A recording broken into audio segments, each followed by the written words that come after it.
Hello အားလုံးပဲမင်္ဂလာပါဒီနေ့ကျွန်တော်တို့ဒီ environment အကြောင်းကိုတွားလိုက်အောင်နော်ဆိုတော့ environment မှာကျွန်တော်တို့ဘာအဓိကပြောဖို့လိုအပ်လာမလဲဆိုရင် section နှစ်ခုအဓိကပြောဖို့လိုအပ်လာလိမ့်မယ်ပထမတစ်ခုက SkyLight ရှိမယ်နောက်တစ်ခုက weather ဆိုရှိမယ်နော် environment ဆိုတဲ့ဟာဒီညာဘက်မှာကျွန်တော် panel မှာရှိနေမယ်သူ့အောက်မှာကျွန်တော် SkyLight ကအထူးသဖြင့်ကျွန်တော်တို့ဒီ environment ရဲ့lighting တွေเนาะ background တွေအဲ့ဒါတွေကိုကျွန်တော်တို့ထိန်းချုပ်လို့ရမယ်နောက်တစ်ခုက weather မှာဆိုရင်ကျွန်တော်တို့ဒီတိမ်တွေမိုးရွာfog တွေလေတိုက်တာတွေနောက်ပြီးမိုးရွာတာတွေနှင်းကြတာတွေလုပ်လို့ရမယ်ဆိုတော့အဲ့ဟာကိုကျွန်တော်ဒီနေ့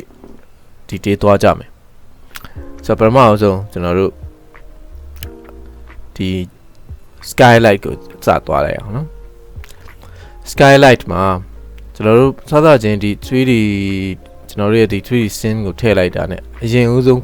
လုပ်ရမယ်အလုပ်တစ်ခုလည်းဖြစ်တယ်။ဘာလဲဆိုတော့ဒီနေရဲ့ဒီ lighting ကို adjustment လုပ်ရလိမ့်မယ်နော်။ဒီမှာသူကကျွန်တော်တို့မှာဒီ system နှစ်ခုပေးထားရပေါ့နော်။ simple adjustment သူကဘာပေးထားလဲဆိုရင်ပထမဆုံး Geo and Sky ဆိုတာရှိတယ်။နောက်တစ်ခုကကြတော့နောက်တစ်ခုကဘာကြည့်လို့မစင် HDRI ဆိုတာရှိမယ်ဆိုတော့ဒီနှစ်ခုရဲ့တစ်ခုကြိုက်တာကိုသုံးလို့ရတယ်ဆိုတဲ့ဘောပဲဆိုတော့ဒီ Geo and Sky မှာဘာဖြစ်လဲဆိုရင်သူကတကယ်ပို့ပြီးတော့တိတိကျကျเนาะပို့ပြီးတော့ကဘာမြေပြင်ရဲ့အချိန်တွေ latitude တွေ longitude တွေနောက်တစ်ခုအဲ့လို knob offset တွေเนาะအဲ့ဒါဟာတွေအကုန်လုံးကိုတိတိကျကျအချိန်ဆိုလည်းဘယ်နှနာရီဆိုပြီးတော့လုပ်လို့ရတယ်ပို့ပြီးတော့realistic ပိုစံတယ်ပို့ပြီးတော့တိကျတဲ့ simulation တွေကိုရနိုင်မယ်ဟုတ်ပြီနော်နောက်တစ်ခုကဘာလဲဆိုရင်เนาะကျွန်တော်တို့သိထားပြီးသား HDRI ကိုသုံးလို့ရတယ် okay ဆိုတော့ပထမဆုံး Geo and Sky ကိုတွားရဆိုတော့ဒီမှာဆိုရင်ဒီပထမဆုံးဒီအပေါ်မှာပေးထားတာရှိရယ်ဆိုတော့ဒီကောင်ကကျွန်တော်တို့ရဲ့ဒီ scene ကဒီနေရာမှာရှိရဆိုပါစို့နော်ဒီအလုံးရဲ့ဒီကဘာလုံးလေးရဲ့အလဲတဲ့ center မှာရှိရဆိုရင်ဒါကဘာကိုပေးထားလဲဆိုတော့ဒီမှာကြည့်နော်ဒါကနေရဲ့ပထနာကြီးလေအချိန်ကိုပေးတာနော်အချိန်ဆိုတော့ဒီမှာဆိုရင် 5 AM ဒါဆိုရင်မနက်9နာရီအလင်းပုံစံမျိုးမနက်9နာရီ okay ဆိုတော့ဒီမှာကျွန်တော်ကင်မရာကိုအော်တိုထားလိုက်မယ်နော် okay ဆိုတော့ဒီမှာကျွန်တော်တို့မနက်9နာရီပုံစံမျိုးလိုချင်နေဆိုရင်ဒီတိုင်းသွားလို့ရမယ်เนาะအဲ့ထက်9နာရီ4နာရီဆိုဒီမှာ3နာရီเนาะမနက်3နာရီဆိုရင်အော်တိုသူကမှောင်သွားလိမ့်မယ်เนาะအော်တိုမှောင်သွားလိမ့်မယ်အဲ့တော့တဖြည်းဖြည်းနဲ့လင်းလာမယ်ဆိုတော့ဒီဟာဒီကျွန်တော်တို့ကိုကဘယ်နှစ်နာရီလဲဘယ်အချိန်လဲဆိုတဲ့ဟာမျိုးရွေးချင်နေဆိုရင်ဒီကနေကျွန်တော်တို့သွားပြီးရွေးလို့ရမယ်โอเคဆိုတော့ဒီမှာကျွန်တော်တဖြည်းဖြည်းတင်လိုက်မယ်မနဲ့လင်းလာမယ်တဖြည်းဖြည်းနေလဲတွေ့လား direction လဲသူ့ရဲ့နေရာတဖြည်းဖြည်းအပေါ်ရောက်လေ shadow ဒီပို့ပြီးတော့မက်လာလေပေါ့နော်ပို့ပြီးတော့တဖြည်းဖြည်းနဲ့အောက်ကိုတဲ့ရောက်လာလေတဖြည်းဖြည်းနဲ့ရောက်လာလေဆိုတော့ဒါပြီးရင်ကျွန်တော်တို့ညနေပိုင်းဖြစ်သွားပြီနေဒီ direction နောက်တစ်ခုပြောင်းသွားမယ်ဆိုတော့ဒီလိုပဲဒါညနေ6နာရီကျော်ပြီဆိုရင်ဒါဒီ sunset ဖြစ်လာလိမ့်မယ်okay ဆိုတော့အဲ့ဒါကိုချိန်နေဆိုရင်ဒီကနေတော့ချိန်နေ okay ဒါပထမတစ်ချက်အဲ့တော့ဒီမှာပြောစရာတခုရှိလာပြီအဲ့ဆိုရင်ဒီကောင်အချိန်ဝဲကျွန်တော်တို့ချိန်လို့ရတာเนาะအချိန်ဝဲချိန်လို့ရတာဘာကိုချိန်လို့မရဘူးလဲဆိုရင်ကျွန်တော်သူ့ရဲ့ knob offset လို့ခေါ်ရပေါ့နော်မြောက်ဖက်အရက်ဒီဘယ်နားမှာရှိတယ်လဲဆိုတော့ကျွန်တော်တို့ချိန်လို့မရအောင်နောက်တစ်ခုကမြောက်ဖက်အရက်ဒီအများတန်းယာဒီနဲ့အမျှပြောင်းလဲနေရပေါ့နော်ကျွန်တော်နေဆိုရင်တော့မှ January လထိုးတဲ့နေနဲ့ February လထိုးတဲ့နေနဲ့မတူသလိုပဲအဲ့လိုအခါမျိုးတွေမှာဆိုရင်ဒီ knob offset ကမျိုးစုံပြောင်းလို့ရှိတယ်ဆိုတော့ဒီမှာပထမဆုံး default အနေနဲ့က0 degree ပေးထားတယ်ဆိုတော့ knob offset ကိုပြောင်းကြည့်ရအောင် knob offset ကိုပြောင်းကြည့်တာနဲ့တော့ကြည့်မယ်နော်ကျွန်တော်တို့ဒီမှာ plus value လုပ်လိုက်မယ်အဲ့ဒါဆိုရင်ဒီမှာတွေ့လားကျွန်တော်တို့ရဲ့နေရဲ့ direction ဟုတ်ပြီနော်နေရဲ့ direction က knob offset ပုံမူတည်ပြီးတော့ပြောင်းလဲသွားမယ် okay ဆိုတော့နေရဲ့ direction ဒီမှာတွေ့လားကျွန်တော်တို့ရဲ့ ray တွေနေရဲ့ sun ရဲ့ direction ကိုပြောင်းချင်တယ်ဆိုရင်ကျွန်တော်တို့ဒီ north ရဲ့ offset ကိုတွားပြီးတော့ရွှေ့ပြီးမှရပါလိမ့်မယ် okay ဒီမှာပြန်ကြည့်ရအောင်နော်ဒါဆိုပိုရှင်းလိမ့်မယ် okay ဒါဆိုရင်တွေ့လားနေရဲ့ direction ဘယ်ဘက်ကနေနေဒီဥတီပြီးတော့ထိုးမလဲအထူးသဖြင့်နောက်တစ်နည်းပြန်ပြောရရင်မြောက်ဘက်အရက်ဒီဘယ်ဘက်မှာရှိလဲဟုတ်ပြီနော်ဆိုတော့အဲ့ပုံစံမျိုးအတွက်ဆိုရင်ကျွန်တော်တို့က north offset နဲ့ကစားပေးရပါလိမ့်မယ်အဲ့တော့ဒီဘွားဟာဒီနေကိုဘယ်နှနာရီလဲဆိုတာပဲသတ်မှတ်ပေးလို့ရတယ်ဒါပေမဲ့ direction သတ်မှတ်လို့မရဘူး direction ကိုသတ်မှတ်ချင်တယ်ဆိုရင်တော့ north offset နဲ့ north offset ကနေတွားပြီး adjust လုပ်ရပါလိမ့်မယ် okay နော်ဒါဆိုရင်သဘောတရားကရိုးရှင်းရှင်းလေးရယ်ဒီ D5 မှာသူတို့ဒီ interface ကိုလွယ်ကူကူဖြစ်အောင်ပေါ့နော်ပေးထားတယ်လွယ်ကူဖြစ်အောင်ပေးထားပြီးတဲ့အတွက်ကျွန်တော်ချိန်ရပြရတာလေဒီဘားလေးပေါ်မှာကစားလိုက်ရုံနဲ့တော်တော်လေးကိုတကယ် interactive real time မြင်နေရတယ်နော် okay ဆိုတော့နောက်တစ်ခုဆက်သွားရအောင်ဆိုဒီမှာကြည့်အချိန်ရွေးလို့ရမယ်နောက်တစ်ခုအချိန်ကိုဘယ်လိုရွေးလို့ရမလဲဆိုရင်ဒီပါနာရီလေးပါတယ်ပေါ့နော်အဲ့တော့နာရီလေးဘယ်နှစ်နာရီဘယ်နှစ်မိနစ်ပြီးရင် AM PM ရွေးလို့ရတယ်ဆိုတော့ဒီပေါ်မှာကျွန်တော်တို့က click လေးချပြီးတော့နော် click လေးချပြီးတော့ကျွန်တော်တို့က5နော်တခါလေးရေးလိုက်တာနဲ့ရေးရတယ်နောက်တစ်ခုကကြတော့4 5နော်ရိုက်ထည့်လို့ရတယ်ပြီးရင် AM လား PM လားကျွန်တော် PM လား AM လားကျွန်တော်ရိုက်ထည့်လို့ရတယ် okay ဆိုတော့ဒါကိုအတိအကျကိုကနာရီအတိအကျလိုချင်တယ်ဆိုရင်နာရီအတိအကျလိုချင်တယ်ဆိုရင်ဒီမှာရိုက်ထည့်နော်ဒီကနေမချိန်တတ်ဘူးဆိုရင် okay ဆိုတော့ဒီလိုပုံစံမျိုးနဲ့အတိအကျလိုချင်တဲ့သူတွေဆိုရင်ဒီကနေသွားရိုက်ထည့်လို့ရမယ်နောက်ထပ်ဘာတိတိကျကျလုပ်လို့ရသေးလဲဒီ north offset ရဲ့ဘေးမှာပြောက်လေး၃ပြောက်ပါတယ်နော်ဆိုတော့ဒါလေးကိုနှိပ်ကြည့်လိုက်အောင်ဆိုတော့ဒါကိုနှိပ်လိုက်တာနဲ့ကျွန်တော်တို့ဒီမှာပါလာပြီလေပို့ပြီး detail parameters တွေပါလာလိမ့်မယ်ဘာလဲဆိုတော့ month တွေ day တွေနောက် longitude တွေ latitude တွေနောက်ပြီးရင် sunlight intensity တွေနောက်ပြီးရင် sun disk radius ဟုတ်ပြီနော်ဆိုတော့ဒီ detail parameters ထပ်ပါလာလိမ့်မယ်အဲဒါဆိုရင်တစ်ခုချင်းလုပ်ကြည့်အောင်ဆိုတော့လာနဲ့ရက်ကတော့ရှင်းပါတယ်ဘယ်နှစ်ရက်နေ့ကိုလိုချင်လဲဟဟလားဘယ်နှစ်ရက်နေ့ကိုလိုချင်လဲကျွန်တော်ဒီနေ့က9ရက်နေ့ဟုတ်ပြီနော်ဒီနေ့9ရက်နေ့4လပိုင်းဟုတ်လား9ရက်နေ့4လပိုင်းနေ့ဆိုရင်ဒီတိုင်းတိကျပေါ့လုံးဝတိကျကျထွက်လိမ့်မယ်နော်နောက်တစ်ခုဒီထက်မှကိုယ့်ရဲ့ location ကဘယ်မှာလဲဟလားကိုယ့်ရဲ့ location ကိုဒီ longitude latitude တွေပါကစားခြင်းနေဆိုရင်ကိုယ့်ရဲ့ location တွေကိုပါသိထားဖို့လိုအပ်လိမ့်မယ်နော်ကိုကဟိုကဆိုတကယ်ကို real site ပေါ့နော်တကယ်အစစ်မှန်မှန်အဲတကယ်လောက်ရမယ့်နေရာရဲ့ location ကိုကသိထားပြီးသားအနေထားမျိုးအဲ့လိုပုံစံမျိုးဆိုရင်လေကိုကဒီနေရာမှာရိုက်ထည့်လို့ရတယ်အဲ့လိုမှမဟုတ်ဘူးဆိုရင်တော့ဒီဟာကြီးကျွန်တော်တို့ latitude longitude တွေကိုမကစားဘူးအထူးသဖြင့် month တွေတွေကိုလည်းကစားပေးလေတိတ်မရှိဘူးဟုတ်ပြီနော်ကိုယ့်ရဲ့ဒီ artwork နဲ့ကိုယ့်ရဲ့ scene ကကိုဖြစ်ချင်တဲ့ lighting အနေထား direction အဲ့တော့ကိုပဲကျွန်တော်တို့ပုံမှန်အားဖြင့်တော့ adjust လုပ်လို့ရှိတယ် okay ဒါပေမဲ့ပိုပြီး precise ဖြစ်ချင်ရင်တော့ဒီထဲကနေတော့ချိန်လို့ရတယ် alright နောက်တစ်ခု sunlight intensity မှာကျွန်တော်တို့ default က1ပေးထားတယ်1ပေးထားတော့ကျွန်တော်သူ့ကိုတင်ကြည့်ရအောင်သူကနေရဲ့ပြင်းမှုပေါ့နော်သူ့ရဲ့ sunlight ဆိုရယ် sunlight intensity ဆိုရယ် sunlight ရဲ့ပြင်းမှုမပြင်းမှုဒါချိန်တဲ့သဘောပဲ okay ဆိုတော့ဒီမှာကိုကများခြင်းထပ်ပြီးတင်လို့ရတယ်เนาะ short ခြင်းနေဆိုရင်ပို့ပြီးတော့တွားပြီးတော့ short ပေးလိုက်လို့ရတယ်เนาะသူက0လဲရောက်တဲ့အခါကျတော့လုံးဝမရှိတော့တဲ့သဘောပဲเนาะကိုကဒီဘက်မှာအချိန်ဘယ်နှနာရီပဲဖြစ်နေပါစေ sunlight intensity ဒီ0ဆိုတာနဲ့သူဒီနေမရှိဘူးဆိုတဲ့ပုံမျိုးပဲဖြစ်သွားပြီဟုတ်ပြီနော်အဲ့တော့0တော့မဖြစ်သင့်ဘူးကိုအနေနဲ့နည်းနည်းလေး intensity လေး short ခြင်းနေဆိုရင်နော်နည်းနည်းလေး intensity လေး short ခြင်းနေဆိုရင်1ရဲ့အောက်နားလေးကိုနည်းနည်းလေး short ပေးလိုက်ဒီလောက်ဆိုရင်ရပြီ okay ပုံမှန်အပြင်တော့ကျွန်တော်တိတ်ကန်ရလေးမရှိဘူးပုံမှန် default 1နဲ့အဆင်ပြေတယ် okay ဆိုတော့နောက်တစ်ခုသွားရအောင်နော်နောက်တစ်ခုကဘာလဲနောက်တစ်ခုက sun disk radius ကဘာကိုပြောချင်တာလဲဆိုရင်နေရဲ့ထိုးပြီးတော့ဗောနော်နေကနေကျလာတဲ့အရိပ်အဲ့ကနေကျလာတဲ့အရိပ်ရဲ့ဒီအနာသက်ဗောနော်အရိပ်ရဲ့နော် shadow edges လေးလို့ခေါ်တာနော် သူကကျွန်တော်တို့ဒီမှာဆိုရင်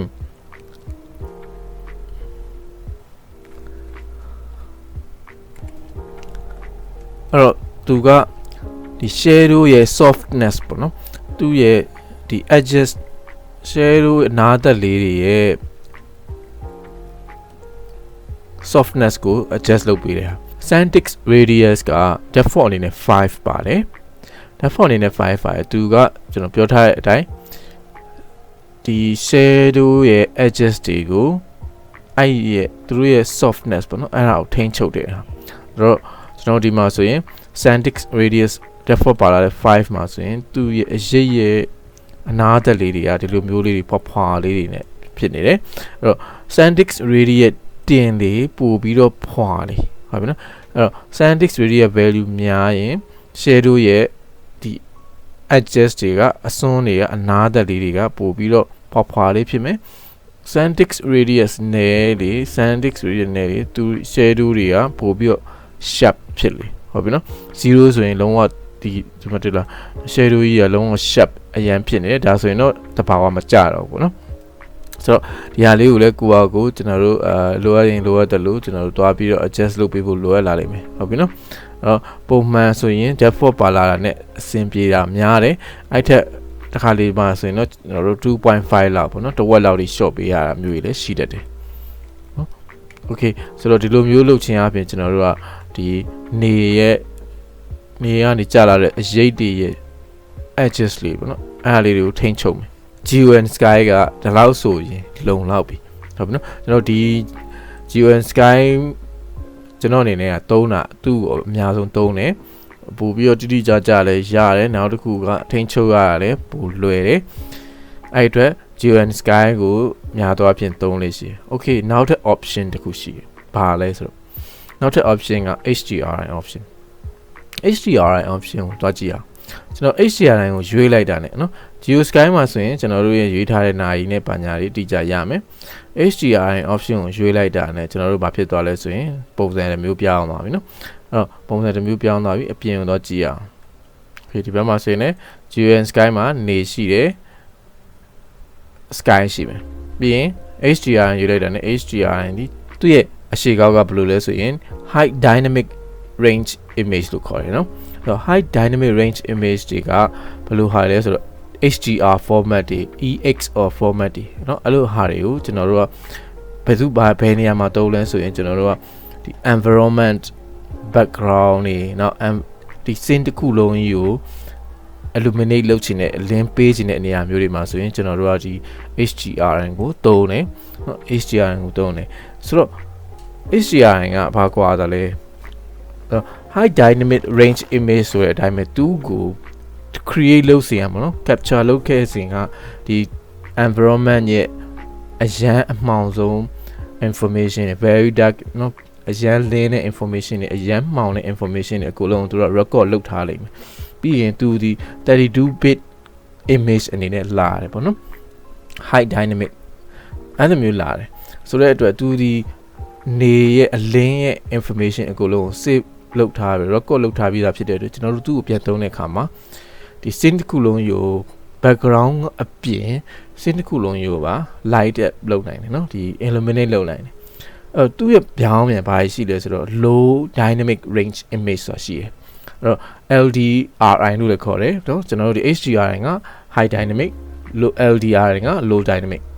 low dynamic image တွေကဘာပြောချင်တာလဲဆိုရင်သူကကျွန်တော်နေ့စဉ်သုံးနေကြတဲ့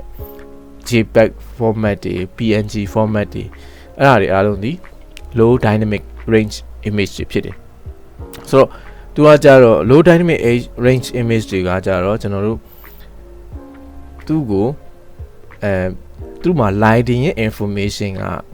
လုံလောက်မရှိဘူးเนาะကျွန်တော်တို့လုံလောက်မရှိတဲ့အတွက်ဘာဖြစ်လဲဆိုရင်ဒီတစ်ခုလုံးကြီးဒီ scene တစ်ခုလုံးကြီးကို eliminate လုပ်ပေးဖို့အတွက်သူမစွမ်းနိုင်โอเคเนาะအဲ့တော့နောက်ခဏနေကြရင်သူတို့နှစ်ခုရဲ့ကွာခြားချက်လေးနဲ့ advantages တွေ disadvantages တွေပြောပြမယ်เนาะโอเคဆိုတော့ဒီမှာတော့ဒီနေရာမှာเนาะရှင်းလင်းလင်း HDRI ရွေးလိုက်ရအောင်အဲ့တော့ HDRI မှာသူ့မှာကျွန်တော်တို့ default ပါလာတဲ့ HDRI 6ခုရှိတယ်เนาะ default ပါလာတဲ့ HDRI ကပုံမှန်ဒီ default မှာ HDRI ကိုရွေးလိုက်တာနဲ့ကျွန်တော်တို့ early morning ဆိုတဲ့ HDRI ကိုသူက auto select ပေးပြီးသားဖြစ်လိမ့်မယ်အဲ့ဒါဒီအပေါ်ဆုံးမှာပါလိမ့်မယ်နောက်တစ်ခုပါသေးလဲဆိုရင် sunrise ပါတယ်နော်ကျွန်တော်တို့ဒီမှာပြောင်းလိုက်တာနဲ့ဒီ scene ရဲ့ lighting အနေထားဘာညာတွေဒီအကုန်ပုံစံပြောင်းသွားလိမ့်မယ်နောက်တစ်ခုကျွန်တော်တို့ light clouds နော် light cloud တုံးလိုက်တာနဲ့ဒီပုံစံဖြစ်လာမယ်နော်အဲ့ဒါပြီးရင်ကျွန်တော်တို့ကဗာလဲ partly cloudy နော်နေတိတ်နေပို့နည်းနည်းလေးရှိမယ်ပြီးရင် midday ဆိုတာရှိမယ်ဒါဒီ12နာရီ midday ပေါ့နော်12နာရီရောက်ခံနီးအဲ့အနေထားမျိုးဖြစ်မယ်နောက်တစ်ခုက clear sky နော်နောက်တစ်ခုက clear sky ရှိတယ်လုံးဝsky က clear ဖြစ်နေတဲ့အနေထားเนาะကျွန်တော်နည်းနည်းလေးအပေါ်ကြည့်လိုက်ရအောင်သူ HDRI ဆိုတဲ့အတွက်သူဒီတိမ်နေ environment ရဲ့ဟိုဟာတွေပါကျွန်တော်တို့ပါလာပြီเนาะဆိုတော့နောက်တစ်ခု sunset ကိုရွေးလိုက်မယ်ဒီမှာ loading ခဏလုပ်လိုက်မယ် sunset လုပ်လိုက်မယ်ဆိုရင်သူဒီ sunset feeling မျိုးလေးရမယ်ဟုတ်ပြီเนาะဆိုတော့ဒါကကျွန်တော်ဒီမှာ evening glow ဆိုတာရှိမယ်เนาะ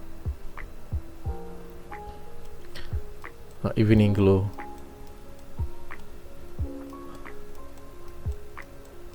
okay တော့ကြာ evening glow ရဲ့သူရဲ့ HDRI cloud တွေဖြစ်တယ် okay နောက်တစ်ခု pure white ကတော့လုံးဝbackground က white ပဲဟုတ်ပြီနော်အဲ့တော့တခုဘာကိုတီးဖို့လိုအပ်မလဲဆိုရင်တော့သူမှာ pure white ကိုကျွန်တော်သုံးလိုက်တာနဲ့သူဒီကျွန်တော်တို့ဒီ camera မှာ exposure ကို auto လုပ်ထားတယ်ဆိုရင်သူဒီ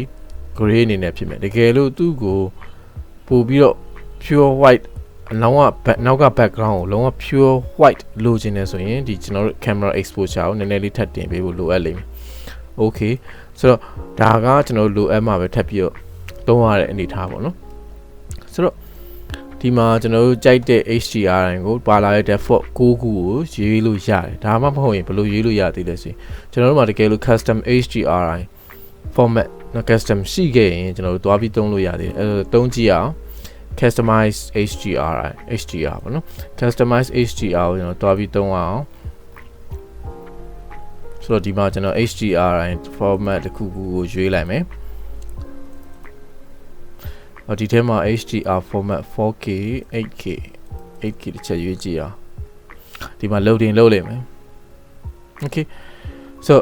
ဒီမှာကိုပိုင် HDRI ရှိခဲ့လို့ရှိရင်တက်သွားပြီးရွေးလို့ရတယ် parameter တွေသွားရမယ်နော်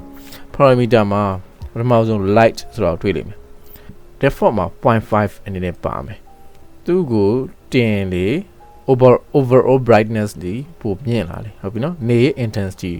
မှာ overall အကိုလုံးကိုသွားပြီးတင်လိုက်တဲ့သဘောပဲเนาะသူ့ကိုတင်ရင်ကျွန်တော်တို့ဒီပို့ပြီးတော့လင်းရမယ်သူ့ကို short မယ်ဆိုရင်မှောင်သွားမယ်အဲ့ဒီနေရာမှာကျွန်တော်ဒီ auto exposure ကိုကျွန်တော်ခဏပိတ်ထားမယ်ဟုတ်ပြီနော် auto exposure ကိုပိတ်ထားလိုက်မယ်အဲ့တော့ auto exposure ကို on ထားလို့ရှိရင်ဒီ auto exposure ကနေသွားပြီးသူ့ရဲ့ကျွန်တော်တို့ adjustment လုပ်လိုက်တဲ့မြပေါ့နော် lighting effect တွေအဲ့ဒါတွေ changes တွေကို compensate လုပ်လိုက်မယ်အဲ့ဒီအတွက်တော်တော်တိတ်ပြီးတော့ changes ကိုမြင်ရမှာမဟုတ်ဘူးအဲ့ခါကျရင်ဘာလုပ်ရလဲဆိုဒီ camera ရဲ့ exposure ကို off လုပ်ပြီးတော့မှ adjust လုပ်တာအကောင်းဆုံးပဲဟုတ်ပြီနော်ကိုက custom လုပ်ချင်တယ်ဆိုရင်ကိုက custom အတိုင်း auto exposure ကို off လုပ်ပြီးတော့မှချိန်တာအကောင်းဆုံးပဲမဟုတ်ဘူးဆိုရင်ကျွန်တော်တို့ရဲ့ manual ချိန်တဲ့ဟာတွေ auto ကနေသွားပြီး auto adjustment သွားပြီးလုပ်ပေးနေလိမ့်မယ် okay ဆိုတော့အဲ့ခါမျိုးမှာဆိုရင်တော့ကျွန်တော်တို့ auto exposure ကို off လုပ်ထားဖို့လိုရမယ်အဲ့ဒါပြီးဆိုရင် rotate ဆိုတာရှိမယ် rotate ကပါလဲ rotate ကကျွန်တော်ဒီမှာကြည့်ရအောင်နော်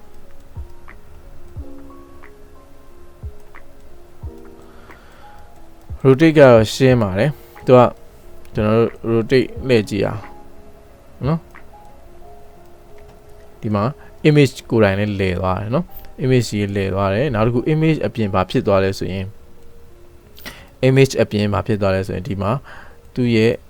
shadow တွေနော် shadow တွေပါလဲသွားတယ် image လဲတယ်ဆိုတဲ့ဘောကကျွန်တော် HDRI တခုမှာနေတစ်လုံးကအမြဲတမ်းပါတယ်နေတစ်လုံးပေါ့နော်နေအမြဲပါတယ်အဲ့ဒီအတွက်သူ့ရဲ့ HDRI ကိုလှည့်လိုက်တာနဲ့နေရဲ့ direction ကလည်းလည်သွားတယ်ဆိုတော့ဒီမှာကိုက HD နေရဲ့ direction ကိုမှာ shadow direction ပဲပြောပါနော်အဲ့ဟာတွေကိုပြောင်းလဲလုပ်ချင်တယ်ဆိုရင်ကျွန်တော်တို့ဒီ rotate ဆိုတဲ့ဟာလေးကိုကစားပေးခြင်းအပြင်လုပ်လို့ရမယ်ဟုတ်ပြီနော်နောက်တစ်ခုကဘာလဲဆိုတော့ flip horizontal ဆိုရှိတယ် flip horizontal အဲ့တော့ဟိုကျွန်တော်တို့ဒီမှာကြည့်အောင်နော်ပုံကိုဟိုဘက်ဒီဘက်လှန်လိုက်တဲ့သဘောပဲနော် horizontally လှန်လိုက်တာဆိုတော့ဒီတိုင်းကြည့်အောင်ဒါကိုဟိုဘက်ဒီဘက်လှန်လိုက်မယ်ဆိုရင်သူဒီ direction opposite ပုံစံပြောင်းသွားတယ် okay ဆိုတော့ဒါဒီ ရိုးရှင်းပါတယ်ဟိုဘက်ဒီဘက်လှည့်ခြင်းလဲဆိုရင် flip HDRI flip horizontal ဆိုတဲ့ဟာကိုနှိပ်လိုက်ရင်ရပြီ okay နောက်တစ်ခု color temperature ဆိုပါမယ်color temperature လည်းရှင်းတယ်ကျွန်တော်တို့ default မှာ 6500K ဆိုပါတယ်ဟုတ်ပြီနော် 6500K ဆိုပါတယ်အဲ့တော့ကျွန်တော်တို့သူ့ကိုဒီမှာပြောင်းကြည့်လိုက်အောင်အဲ့တော့ဒီမှာတွေ့လားသူ့ရဲ့ color ဒီဘက်မှာပြထားပေးရဲ့အတိုင်းအဲ့ဒီရဲ့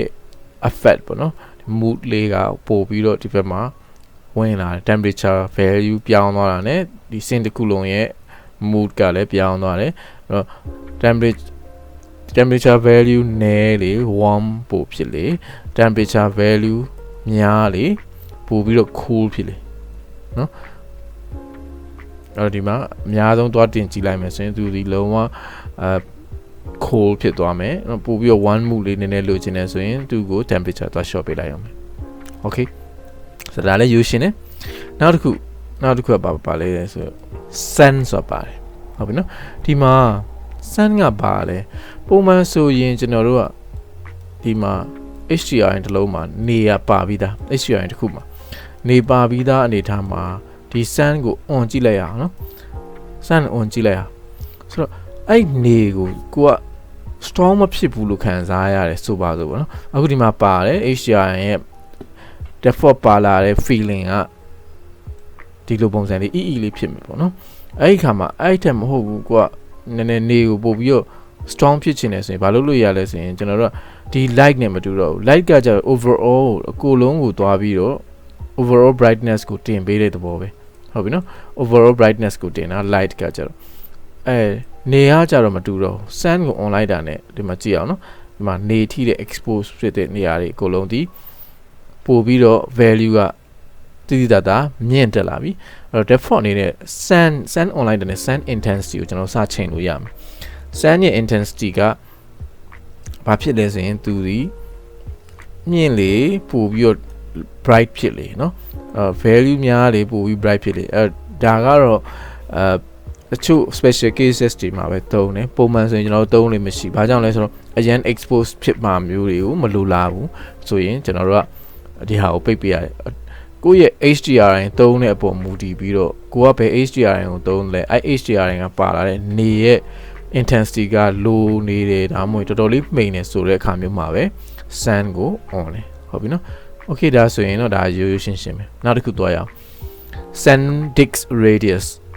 sun disk radius ကစောစောကျွန်တော်တို့ဒီ Geo and Sky မှာပြောခဲ့တဲ့ပုံစံမျိုးပဲ sun disk radius default မှာ 5 ပေးထားတယ်သူ့ကိုတင်နေဆိုရင်ဒီ shadow ရဲ့ SJ ကပိုပြီး smooth ပိုဖြစ်မယ်ပိုပြီး soft ဖြစ်သွားမယ်အဲ့တော့သူ့ရဲ့ sun disk radius ကို short လေ value နည်းလေ shadow ရဲ့ edges တွေပိုပြီး sharp ဖြစ်လာတယ်ဟုတ်ပြီနော် okay ဆိုတော့ဒီမှာ0ထားလိုက်တဲ့အခါမှာတော်တော်ကြီးယူတာလုံးဝဒါကြတော့တဘာဝမဆန်တော့ဘူးเนาะနဲ့ကတ်တွန်းပိုဆန်သွားတယ်နောက်တစ်ခုက soft မဖြစ်တော့ဘူးအရန် hard ဖြစ်နေတယ်เนาะတက်နောက်ထပ် layer ကြီးတစ်ခုလာပြီးတက်ကြီးထည့်ထားတဲ့ပုံစံဖြစ်နေတယ်တဘာဝမကြောက်အဲ့ခါမှာဆိုရင်တော့ကျွန်တော်တို့ sun disk radius ရဲ့ value လေးနဲ့တွားပြီးတော့သူတို့ကို adjust လုပ်ပေးရတယ်ပုံမှန်အမြင့် default မှာအဆင်ပြေတယ်ကိုက default တွေအရင်များတယ်ကြီးရလို့ခံစားရတယ်ဆိုရင်တော့ကျွန်တော်တို့ကနည်းနည်းလေး sharp ဖြစ်တဲ့ shadow လိုချင်တယ်ဆိုရင်ကျွန်တော်တို့ 2.53 လောက်ဆိုရင် sun disk radius ရဲ့ value ဒီအဆင်ပြေတယ် okay ဆိုတော့ဒါဆိုရင်ကျွန်တော်တို့က sun ရဲ့အောက်မှာပါလာတဲ့ဟာပေါ့နော် sun ရဲ့အောက်မှာပါလာတဲ့နောက်တစ်ခု color temperature ဆိုတော့တွားရအောင်ဆိုဒီမှာကျွန်တော်တို့ HDRI color temperature တက်တက်ရှိတယ်နောက်တစ်ခုကပါသေးလဲဆိုရင် HDRI မဟုတ်တဲ့ sun ရဲ့တည်တံ့ color ပေါ့နော် sun ရဲ့တည်တံ့ color ဆိုတာဟိုမှာကြည့်အောင်နော်အဲ့တော့ဒါတော့ယူရှင်းပါတယ်သူ့ကိုတင်ချင်တယ်မတင်ဘူးဆိုဒီဟာကိုလာတင်သူကတော့နေအတွက်တည်တံ့ထပ်ပြီးတော့ထည့်ပေးထားတဲ့ color temperature ဖြစ်တယ်နောက်တစ်ခု direction ကဘာလဲ direction ကကြတော့ကျွန်တော်တို့က follow HDRI ဆိုတာရှိတယ်နောက်တစ်ခုကဘာလဲဆိုတော့ custom ဆိုတာရှိတယ်ပုံမှန်အားဖြင့် HDRI မှာနေတစ်လုံးအမြဲပါတယ်အဲ့နေကိုပဲပုံမှန်မျိုးဆိုရင် follow လုပ်လို့ရှိတယ်ဒါဒီ default ပေါ့နော်နောက်ပြီးတော့ပို့ပြီးတဘာဝကြားတဲ့ဟာမျိုးဖြစ်တယ်ဘယ်နေရာမှာတော့နောက်ပြီးတော့အဲ့နေဒီ HDRI နဲ့ connect ဖြစ်နေတယ်ပေါ့နော်တွဲတစ်ဆက်တည်းချိတ်နေတဲ့အနေအထားမျိုးတွဲရဖြစ်နေတယ်ဟုတ်ပြီအဲ့လိုအနေအထားမျိုးမဟုတ်ပဲကို custom ဆိုပြီးသွားတုံးကြည့်ရအောင်နော် custom သွားတုံးလိုက်မယ် custom သွားတုံးလိုက်မယ်ဆိုရင်ကျွန်တော်တို့ကဘာတွေချိန်လို့ရမလဲဆိုတော့ attitude ဆိုတာပါတယ် altitude ဆိုတာပါတယ်နောက်တစ်ခုကကျတော့ azimuth ဆိုတာပါတယ်ဆိုတော့ဒီ azimuth ကဘာလို့ပြောချင်တာလဲဆိုတော့ဒီဘုကုစဝိုင်းမှာရှိနေကနေတွားပြီးမြောက်ရက်ကနေတောင်ရက်ကိုတွားတယ်ပဲဖြစ်ပေါ့နော်အဲ့နေရဲ့ angle ကိုပြောချင်တာဆိုတော့အဲ့လိုမျိုးနေရဲ့ direction ကိုပြောင်းချင်တယ်ဆိုရင်လည်းကျွန်တော်တို့က custom သုံးမှရမယ်ဘာကြောင့်လဲဆိုတော့ HDRI ကပါလာတဲ့ follow HDRI ဆိုရင် HDRI မှာဆိုနေရဒီလိုနေရာမှာဆိုတော့နော်ဒီမှာကြည့်အောင်ဒီပုံလေးမှာကြည့်လိုက်ရင် နေဒီနေရာလောက်မှာရှိလိမ့်မယ်ဆိုတော့နေကိုဒီကိုကျွန်တော်တို့ကဟိုဘက်ကိုရွှေ့မလားဒီဘက်ကိုရွှေ့မလား horizontal ပဲရွှေ့လို့ရမယ်သူ့နေရဲ့အမြင့်ကနေနာမြင့်နာတွေကျွန်တော်တို့က HDRI မှာရွှေ့လို့မရဘူးခုနလို Geo and Sky လို့မဟုတ်ဘူးအဲ့လိုအခါမျိုးကြာရင်ကျွန်တော်တို့ကဘာလုပ်ရမလဲဒီမှာနေကိုတွားပြီး HDRI နဲ့သုံးမယ်နေကိုလည်းတွားသုံးပြီးတော့နေရဲ့ direction ကိုတွားသုံးခြင်းနဲ့ဆိုရင်တော့ဘာလုပ်လို့ရလဲဆိုရင်ဒီ azimuth ပေါ့နော် azimuth ဆိုတဲ့ဟာလေးကိုတွားပြီးတော့ကျွန်တော်တို့ကချိန်ပေးရလိမ့်ရှိဟုတ်ပြီနော်နောက်ပြီးရင် attitude နဲ့တွားပြီးတော့ adjust လုပ်ပေးလို့ရမယ်ဟုတ်ပြီနော်okay ဒါဆိုရင်တော့ကျွန်တော်တို့ကတွေ့လား azimuth ဒီ value နှစ်ခုကိုတွားပြီးတော့ချိန်ပြီးတော့သုံးမယ်ဆိုရင်တော့ရတယ်ဒါပေမဲ့ဒါက advantages ပေါ့နော်ပိုကိုကနေ HDRI သုံးတယ်နောက်နေကိုလည်း control လုပ်လို့ရတယ်ဆိုတဲ့သဘောပဲနောက်ပုံမှန်အဖြစ် HDRI နေကို control အများကြီးလုပ်လို့မရ okay အဲ့ဒါဆိုရင် disadvantages ကပါလေ disadvantages ကတော့သူက shadow နှစ်ခုဖြစ်နေတယ်ဟုတ်ပြီနော် shadow နှစ်ခုဖြစ်နေတယ်ဟိုမှာ HDRI ကပါလာတဲ့နေနဲ့အခုဒီကကိုယ့်ဘာကို custom လုပ်လိုက်တဲ့နေကိုကျွန်တော်တို့ disconnect လုပ်လိုက်တဲ့ပေါ့ HDRI နဲ့ဖယ်ထုတ်လိုက်တဲ့ပေါ့ခွဲထုတ်လိုက်တဲ့ပေါ့အဲ့အတွက်သူ့နေဒီတက်လာမယ် HDRI မှာပါနေတဲ့နေကလည်းထိုးနေကုန်မယ်နော်အဲ့တော့ HDRI ကပါတဲ့နေကလည်းထိုးနေမယ်ကျွန်တော်တို့ရဲ့ဒီကဟာလည်းတွားနေမယ်ဆိုရင်ကျွန်တော်တို့ကအရေးနှစ်ခုကြီးလို့မြင်နေရလိမ့်ရှိမယ်ဟုတ်ပြီနော်အဲ့လိုအခါမျိုးတွေကြာရင်တော့ကျွန်တော်တို့ကဒီမှာအဲ့လိုအခါကြာရင်တော့ကျွန်တော်တို့ဒီ disadvantages ကတော့တဘာဝမကြတဲ့ output တွေကိုထွက်လာလိမ့်မယ်ရလာလိမ့်မယ်ဟုတ်ပြီနော်အဲ့ဒီအတွက်တော်ရုံဆိုရင်တော့ကျွန်တော်တို့ကဒီ custom ဆိုတဲ့ဟာကိုသုံးလိမ့်မရှိဘူးဒါသဘောတရားကိုပြောပြလိုက်တဲ့သဘောပဲရှိတယ်โอเคနော်ဆိုတော့ဒါဆိုရင်ကျွန်တော်တို့ကဒီ HDRI ကိုသုံးမလားနော် HDRI ကိုသုံးမလား Geo and Sky ကိုပဲသုံးမလားဆိုတဲ့ဟာကိုကျွန်တော်တို့ဒီအချိန်လေးမှာရေးလို့ရပြီနော်โอเคဆိုတော့ဒါဆိုရင်ဒီ SkyLight နော် SkyLight ရဲ့အနေထား SkyLight ကိုပဲ system နဲ့သုံးမလဲ Geo and Sky သုံးမလား HDRI နဲ့သုံးမလားဆိုတဲ့ဟာကိုကျွန်တော်တို့ကိုယ့်ရဲ့အခြေအနေထားပေါ်မူတည်ပြီးတော့ရွေးချယ်တက်သွားပြီသူ့ရဲ့ parameters တွေအကုန်လုံးကလည်းရိုးရိုးရှင်းရှင်းပါပဲဟုတ်ပြီနော်ဆိုတော့ဒါဆိုရင်နောက်တစ်ခုသွားရအောင် HDRI ပြီးပြီဆိုရင်ဒီ SkyLight ပြီးသွားပြီဆိုရင်နောက်တစ်ခုကပါသေးဆို weather ရာသီဥတုဆိုတော့ cloud နော်တိမ်နေပါမယ်ပြီးရင်သူထဲမှာနော်တိမ်နေပါမယ်နောက်တစ်ခုက fog ပေါ့နော်မြူမုံတွေပါမယ်နောက်တစ်ခုကလေတွေပါမယ်နောက်တစ်ခုကကျတော့မိုးရွာတာတွေနှင်းကြတာတွေပါမယ်เนาะအဲ့ဒါတွေအကုန်လုံးကို weather ရဲ့အောက်မှာတွားပြီးတော့ adjust လုပ်မယ် okay ဆိုတော့ပထမအဆုံး cloud ကိုတွားရအောင်เนาะ cloud ကပုံမှန်အဖြစ် default မှာ on ပေးထားတယ်ဟုတ်ပြီเนาะ default မှာ on ပေးထားတယ်အဲ့တော့ default cloud ကိုပိတ်လိုက်ပြီဆိုရင်ကျွန်တော်တို့ကဒီမှာဒါလောလောဆယ်ကျွန်တော်တို့က the Geo and Sky ကိုပဲသုံးနေပဲเนาะလောလောဆယ်အဲ့ဟာကိုပဲသုံးလိုက်မယ် HDRI ကိုသွားသုံးမယ်ဆိုရင်เนาะကျွန်တော်တို့က HDRI ကိုသွားသုံးမယ်ဆိုရင်ကျွန်တော်တို့ cloud ကိုသွားပြီးတော့ control လုပ်လို့မရပါဘူး။အားကြောင့်ဆို HDRI မှာ cloud ကပါပြီးသားဟုတ်ပြီနော်။နောက်တစ်ခု HDRI ကပါလာတဲ့တိမ်တွေကိုလည်းကျွန်တော်တို့ကထိန်းချုပ်လို့မရဘူး။တိမ်တွေရွေ့တာ move လုပ်တာတွေလုပ်လို့မရဘူး။အဲ့တော့တေချာပေါက်တိမ်တွေကိုကစားခြင်းနဲ့ပြေးစီခြင်းနဲ့နောက်တစ်ခုမြင်ခြင်းနဲ့ control လုပ်ခြင်းနဲ့ဆိုရင်တော့တေချာပေါက်ကို Geo and Sky သုံးမှရမယ်။အဲ့တစ်ချက်သိထားဖို့လိုရမယ်။ဆိုရင်တော့ Geo and Sky ပဲထားခဲ့မယ်နော်။ဆိုတော့ cloud default မှာ on ပေးထားတယ်မသုံးချင်ဘူးဆိုရင် off လုပ်လို့ရတယ်ဟုတ်ပြီနော် okay ဒီနေရာမှာဒီဟာ adjustment လုပ်မယ်ဆိုရင်ကျွန်တော်တို့ရဲ့ display မှာဒီ real time ကို on ထားမှရလိမ့်မယ် real time on မထားဘူးဆိုရင်ကျွန်တော်တို့ဒီ cloud ရဲ့ movement တွေ speed တွေ direction တွေမမြင်ရဟုတ်ပြီနော်ရွေ့မှာလည်းမဟုတ်ဘူးဆိုတော့ဒီ real time ကို on ထားဖို့လိုရမယ် okay ဆိုရင်ဆက်သွားရအောင်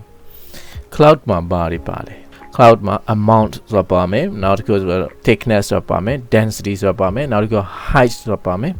နောက်တစ်ခု speed ပါမယ်နောက်တစ်ခုကတော့ direction ဆိုတာပါမယ် okay so amount ကတော့ရှင်းတယ်သူက 0.5 t default အနေနဲ့ပေးထားတယ်သူ့ကိုတင်ခြင်းလဲဆိုရင် amount value များလေ cloud ပိုများလေဟုတ်ပြီနော်နေတိမ်နေပို့ပြီးတော့ထူထပ်လေပေါ့ဟုတ်ပြီနော်amount နည်းလေတိမ်ဒီပါလေ amount လုံးဝမရှိရင်နေတိမ်လုံးဝမရှိတော့ alright ဒါရွေးရှင်းတယ်ဆိုတော့ 0.5 မှာကျွန်တော်တို့ပုံမှန်အဖြစ်အဆင်ပြေလေးရှိတယ်လိုချင်ရင်ထပ်တင် okay ဆိုတော့နည်းနည်းလေးခုလောလောဆယ်တင်ထားမယ်နောက်တစ်ခု thickness ကပါဆိုအဲ့တိမ်နေရဲ့အထူအပါပေါ့နော်အဲ့လိုပဲပြောရမယ်ဆိုကျွန်တော်သူ့ကို thickness ကိုတင်ပေးရင်တိမ်ဒီပို့ပြီးတော့solid ပို့ဖြစ်မယ်ပို့ပြီးတော့ထူထပ်မယ်သူ့ရဲ့ thickness ကပို့ပြီးမြင့်လာတယ်ပို့ပြီးများလာတဲ့အတွက်ပို့ပြီးတော့ထင်ရှားမြင်ရမယ်အဲ့တော့ thickness ကို short လေသူဒီခပ်ပါလေးဖြစ်လေဟုတ်ပြီနော်ခပ်ပါလေးဖြစ်လေ thickness 0လေးဖြစ်လာတော့တော်တော်ကိုသူက transparent ပို့ဖြစ်သွားတယ်ပို့ပြီးတော့ရှိတယ်ဆိုရုံလောက်ပဲရှိပဲပေါ့ okay ဒါ thickness ကိုလိုချင်တဲ့အနေထားကိုကြိုက်သူချင်းနောက်တစ်ခု density လည်းထို့အတူပဲ density value များလေကျွန်တော်တို့ဒီမှာတွေ့လားတိမ်ရဲ့ dense ဖြစ်မှုမဖြစ်မှုပို့ပြီးတော့တိတ်သီးစပေါ့နော်အဲ့ဟာတွေဒီပို့ပြီးတော့တိုးလာမယ်အဲ့ density များခြင်းရင်ထပ်တင်နေခြင်း short ရိုးရှင်းလေးအရန်လွယ်တယ်နော် height ပုံမှန်အပြင် 0.5 မှာ height က default အနေနဲ့ပါတယ် height ကိုတင်လေဒါဒီသူဒီကျွန်တော်ပြင်ကြည့်အောင်နော်မကြည့်သူရဲ့ height ကိုတင်လေတင်ရဲ့အမြင့်ကပိုမြင့်လေအဲ့တော့တင်ရဲ့အမြင့်ကို short ခြင်းနေဆိုရင်ကျွန်တော်တို့က height ကို short ပေးပေါ့ဟုတ်လားအဲ့တော့ကိုယ်အနေနဲ့ဒီတင်ရဲ့ height ကိုဝေးမြင်ခြင်းလားအမြင့်ကြီးမြင်ခြင်းလားနေလေးပဲမြင်ခြင်းလားဆိုတဲ့ဟာကဒီ height နဲ့တွားပြီးကစားပေးလို့ရတယ် okay တော့အဲ့တော့ဒါဆိုရင်ကျွန်တော် height က trade 2အများကြီးပြောစရာမလိုတော့ဘူးနောက်တစ်ခု speed ဒီတိမ်နေအခုဆိုရင်ပြေးနေလိမ့်မယ်ပေါ့နော်ပြေးနေတဲ့ဟာက default က 0.1 speed နဲ့တွားတယ်အဲ့ 0.1 speed တွားပြီး default အထက်ပိုပြီးတော့မြန်ချင်တယ်ဆိုရင်ကျွန်တော်တို့ကဘာလုပ်လို့ရလဲဆိုရင်သူကို speed တင်ပေးလိုက်speed မြန်လေတိမ်ဒီမြန်ပြေးလေပေါ့မြန်ပြေးလေ speed များတင်လေတိမ်ဒီမြန်ပြေးလေပဲဟုတ်ပြီနော်ဒါကကိုယ်အနေနဲ့ time lapse တွေပုံစံမျိုးတွေနဲ့တွားပြီးတော့ effect တွေလိုချင်တယ်ဘာညာဆိုရင်ကျွန်တော်တို့ဒီ speed ကိုတင်ပေးလိုက်ရင်ကျွန်တော်တို့ပို့ပြီးတဘာဝပို့ကျသွားမယ်ပေါ့ okay so speed နည်းချင်တယ်ဆိုရင်ပြန်လျှော့ပေါ့ right click ဒီ parameter လေးတွေရဲ့ဟာကို right click နှိပ်လိုက်တာနဲ့ကျွန်တော်တို့သူ့ရဲ့ default stage ကိုပြန်ရောက်လိမ့်မယ်ဟုတ်ပြီနော်ဆိုတော့ speed အကြောင်းကတော့ရပြီ direction လည်းရှင်းတယ်နော် direction က0 degree ဆိုရင်0 degree default ပါလာတဲ့ direction သူဒီဘယ်ဘက်ကိုသွားနေမယ်ဆိုတဲ့ပေါ့အဲ့တော့ direction မဟုတ်ဘူးတိမ်တွေကိုညာဘက်ကိုသွားခြင်းနေဆိုရင်ရတယ်ပြန်တာမရှိဘူးကျွန်တော်တို့က direction ကို adjust လုပ်ပေးလိုက်ကိုဒီဘယ်လောက် degree เนาะဘယ်လောက် degree မှာသွားမှာလဲအဲ့ဒါကိုလိုချင်တဲ့ direction ကိုသွားပြီးတော့ဒီဘက်မှာ direction ကနေသွားပြီးညှိပေးလိုက်တာ ਨੇ သူ့ရဲ့ direction ကတိမ်ရဲ့ပြေးတဲ့ဥတီယာတွေအကုန်ပြန်ပြောင်းသွားလိမ့်မယ် okay သူ့မှာပါသေးလဲဆို cut shadow ဆိုတာပါတယ် cut shadow ကပုံမှန်အပြင် default မှာ on ပေးထားလေးရှိတယ်ဟုတ်ပြီနော်နည်းနည်း density နည်းနည်းတင်ကြည့်လိုက်မယ်နော် net တင်မယ် thickness တင်မယ် amount တင်မယ်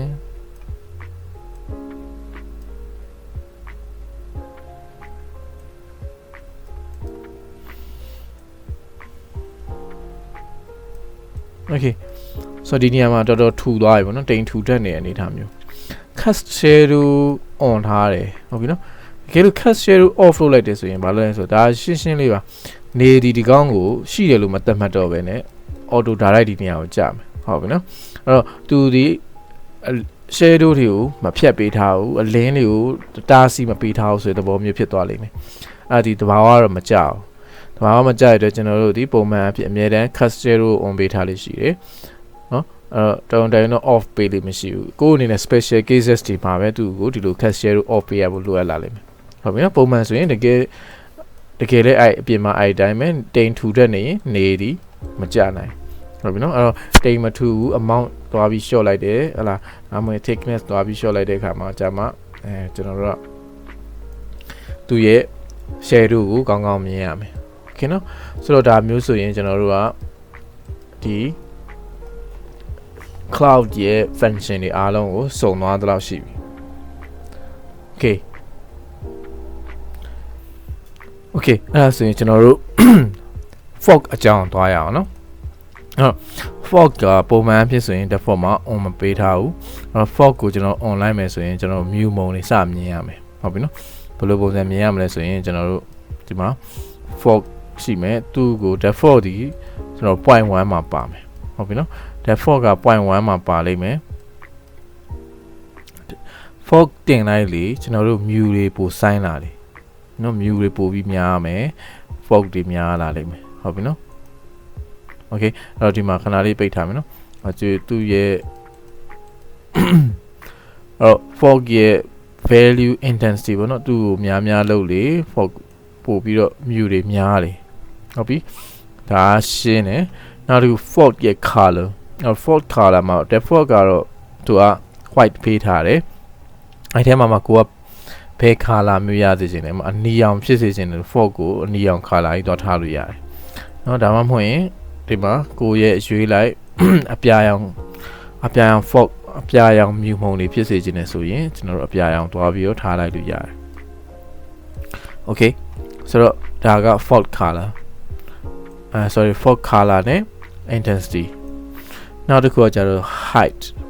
เนาะဒီ height ကပါလဲဆိုနေဒီ fog ကိုဘယ်အမြင့်ကနေပေါ့နော်ဘယ်အမြင့်ကနေစပြီးတော့ကျွန်တော်တို့ဘယ်အမြင့်ကနေစပြီးတော့သူ့ကို fog ပါဝင်မှုရှိစေခြင်းလဲဆိုတဲ့ဟာကိုပြောတဲ့သဘောပဲအဲ့တော့သူဒီပုံမှန်အမြင့် default မှာ 0.2 ကနေပါတယ်เนาะ 0.2 အဲ့ကနေမှကိုကသူ့ကို fog height ကို1ထားလိုက်တယ်ဆိုရင်ကျွန်တော်တို့ဒီသူ့ရဲ့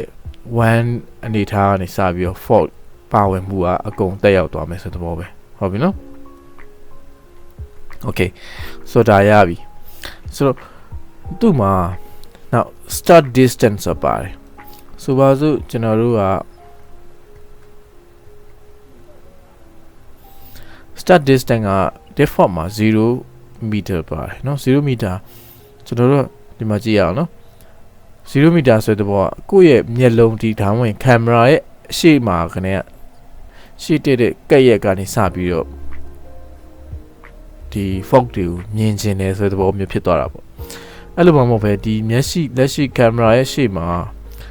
fog တွေကိုမကြချင်မြူတွေမမြင်ချင်ဘူးနည်းနည်းခက်လန်းမှာပဲမြင်ချင်တယ်ဆိုရင်အဲ့ဘယ်လောက်ခက်လန်းလဲဆိုတော့အကွာဝေး distance ကိုကျွန်တော်တို့ဒီကနေသွားပြီးသတ်မှတ်ပြီးလို့ရတယ်ဟုတ်ပြီနော်အဲ့ဒါဒီမှာကြည့်လက်ရှိ12 meter ဆိုရင်ကျွန်တော်တို့ရဲ့မျက်လုံးနဲ့12 meter အကွာကနေမှစပြီး fog တွေကိုမြင်ရမယ်အဲ့12 meter အတွင်းကအရာဝတ္ထုတွေက fog effect မပါတဲ့ပို့ပြီးတော့ကြီးလေးလင်းရှင်းလင်းမြင်ရမယ်ဆိုတဲ့ပုံစံဟုတ်ပြီနော်12 meter ပို့ပြီးတော့တွေ့လားကျွန်တော်များလိုက်လေ34 meter ဆိုရင်သူကဒီနေရာထိရောက်သွားပြီအဲ့တော့ဒီနေရာနဲ့ကျွန်တော်တို့ရဲ့မျက်လုံးကြားမှာရှိနေတဲ့အရာဝတ္ထုတွေဒီရှင်းလင်းမြင်ရမယ် fog effect မပါအဲ့တော့သူကခက်ဝေးကနေလှမ်းပြီးမြင်ခြင်းတဲ့အနေအထားမျိုးတွေဆိုရင်ကျွန်တော်တို့သူ့ကိုခက်ဝေးကအရာဝတ္ထုတွေကိုပဲရွေးပေးလိုက်ဟိုခက်လန်းကိုပဲရွေးပေးလိုက်ပေါ့နော်အခုဒီမှာကြည့် start distance ကိုကျွန်တော်ရွှေ့လိုက်မယ်ဆိုရင်တဖြည်းဖြည်းနဲ့များလာမယ်ဟုတ်ကဲ့နော်ဒီနေရာဆိုရင်သူဒီ0ဒီနေရာကနေကျွန်တော်တို့ရဲ့မျက်လုံးအောက်တဲ့နေရာအစသွားစပြီးတော့သူတို့ဒီ fog ကိုရှိနေမယ်ဆိုတဲ့ဘောပဲဟုတ်ပြီနော်အဲ့တော့သူ့ကိုထပ်ပြီးတော့ဟိုဖြစ်ချင်တယ်ဆိုရင်ကျွန်တော်တို့သူ့ကို distance ကိုသွားပြီးတော့ရွှေ့ပေးလိုက် okay so ဒါကကျွန်တော်တို့ fog ကိုဘယ်လိုကစားမလဲဟလားဘယ်လိုကစားမလဲဆိုတဲ့အကြောင်းလေးကိုတစ်ချက်ပြောပြလိုက်တာ alright ဒါရသွားပြီဆိုရင်နောက်တစ်ခုသွားရအောင် fog effect နဲ့တွဲပြီးသုံးရမယ့်အရာတစ်ခုရှိတယ်ဘာလဲဆိုတော့သူဒီ volume light လို့ခေါ်တယ်ဟုတ်ပြီနော် volume light အဲ့ volume light ကဘာလဲဆိုတော့ကျွန်တော်တို့ပုံမှန်ဖြစ်ဆိုရင် god ray ဆိုပြီးတော့လေကျွန်တော်တို့ခေါ်လေးရှိတယ်ဟုတ်ပြီနော် volume light ကအဲ့ effect ကကျတော့နေရကျွန်တော်ထိုးလာတယ်မြူတွေကိုဖြတ်ပြီးထိုးလာတဲ့အနေအထားမျိုးမှာကျွန်တော်တို့လင်းတန်းလေးတွေဖြစ်လာတယ်ပေါ့နော်အလင်းတန်းလေးဖြစ်လာဆိုတဲ့ပုံမျိုးဆိုတော့ကျွန်တော်ဒီ god ray online တာ online မယ်ဆိုတော့ဒီမှာကြည့်ရအောင်နော်ဒီမှာနေရဒီနေရာကနေထိုးတယ်ပြီးရင်နေရဲ့အလင်းတန်းတွေကကျွန်တော်ကြားတယ်ဒီနေရာမှာကျွန်တော် volume light ကိုပိတ်လိုက်မယ်ဆိုရင်သူဒီကျွန်တော်တို့ရဲ့ god ray effect တွေမမြင်ရတော့ဘူးနေရဲ့ ray တွေမမြင်ရတော့ဟုတ်ပြီနော်အဲ့တော့အဲ့ဟာမျိုးသုံးကျင်တယ်ဝင်ကျင်တယ်ဆိုရင်ကျွန်တော်တို့က volume light လေးကို on ပေးမယ်ပြီးရင်သူ့ရဲ့ scattering value နဲ့တွားပြီး adjust လုပ်ပေးရတယ်များသွားကျင်လားနည်းနည်းသွားကျင်လားဆိုတဲ့ပုံမူတည်ပြီးတော့ကျွန်တော်တို့သူ့ကို adjust လုပ်ပေးလို့ရမယ်ဟုတ်ပြီနော်ဆိုတော့ဒီနေရာမှာ volume light ဒီအရန်အရေးပါလာလိမ့်မယ်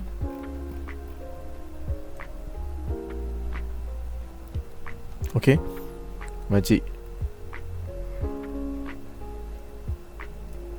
ဟုတ်ပြီနော်အဲ့တော့ဒီနေရာမှာ fog ပိတ်လိုက်ပြီဆိုရင်လည်းကျွန်တော်တို့ကဘာမှ effect မရှိရဘူးမြူတွေမရှိဘူးဆိုရင်သူဒီကျွန်တော်တို့ကမြူမပါတဲ့အတွက်နေရဲ့အလင်းတန်းတွေအဲ့မြူရဲ့ depth တွေပေါ့နော်အဲ့ဟာတွေလည်းမမြင်ရတော့အဲ့လိုဒီလိုမျိုးအနေထားမျိုးမှာဆိုရင်ကျွန်တော်တို့ဒီ fog effect ကိုသုံးပေးမှရမယ်ထို့အတူကျွန်တော်ဘာကိုသုံးပေးဖို့တွဲပြီးသုံးပေးဖို့လိုရဆိုရင် volume light ကိုပါတွဲပြီးတော့သုံးပေးဖို့လိုအပ်လာပါလိမ့်မယ်ဟုတ်ပြီနော်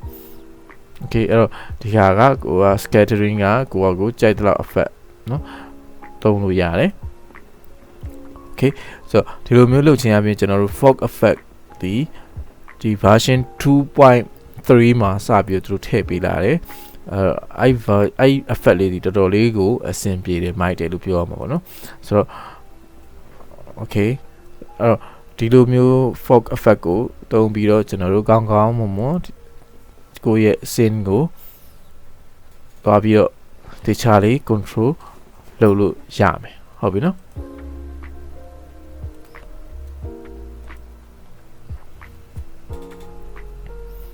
ဆိုရင်ဒါကျွန်တော်ဖန်တီးထားတဲ့ scene လေးဖြစ်တယ်နေထွက်လာမယ်အဲဒီနေရာမှာထွက်လာတဲ့ god ဒါဒီစောပြောတဲ့ god ray တွေပဲဖြစ်တယ် fog effect နဲ့ပေါင်းဆက်ထားတဲ့ဟာတွေဖြစ်တယ်ဟုတ်ပြီနော် fog effect နဲ့ volume light ကိုထပ်ထည့်ပေးထားတယ်နောက်တစ်ခုကGeo and Sky ကိုကစားပေးပြီးတော့ Geo and Sky ကိုအချိန်တွေကိုရွှေ့ပြီးတော့ဒီကျွန်တော်တို့နေရဲ့ direction တွေကို adjust လုပ်ပေးခြင်းအပြင်ကျွန်တော်တို့ရဲ့ 3D effect တွေလုပ်လို့ရမယ် okay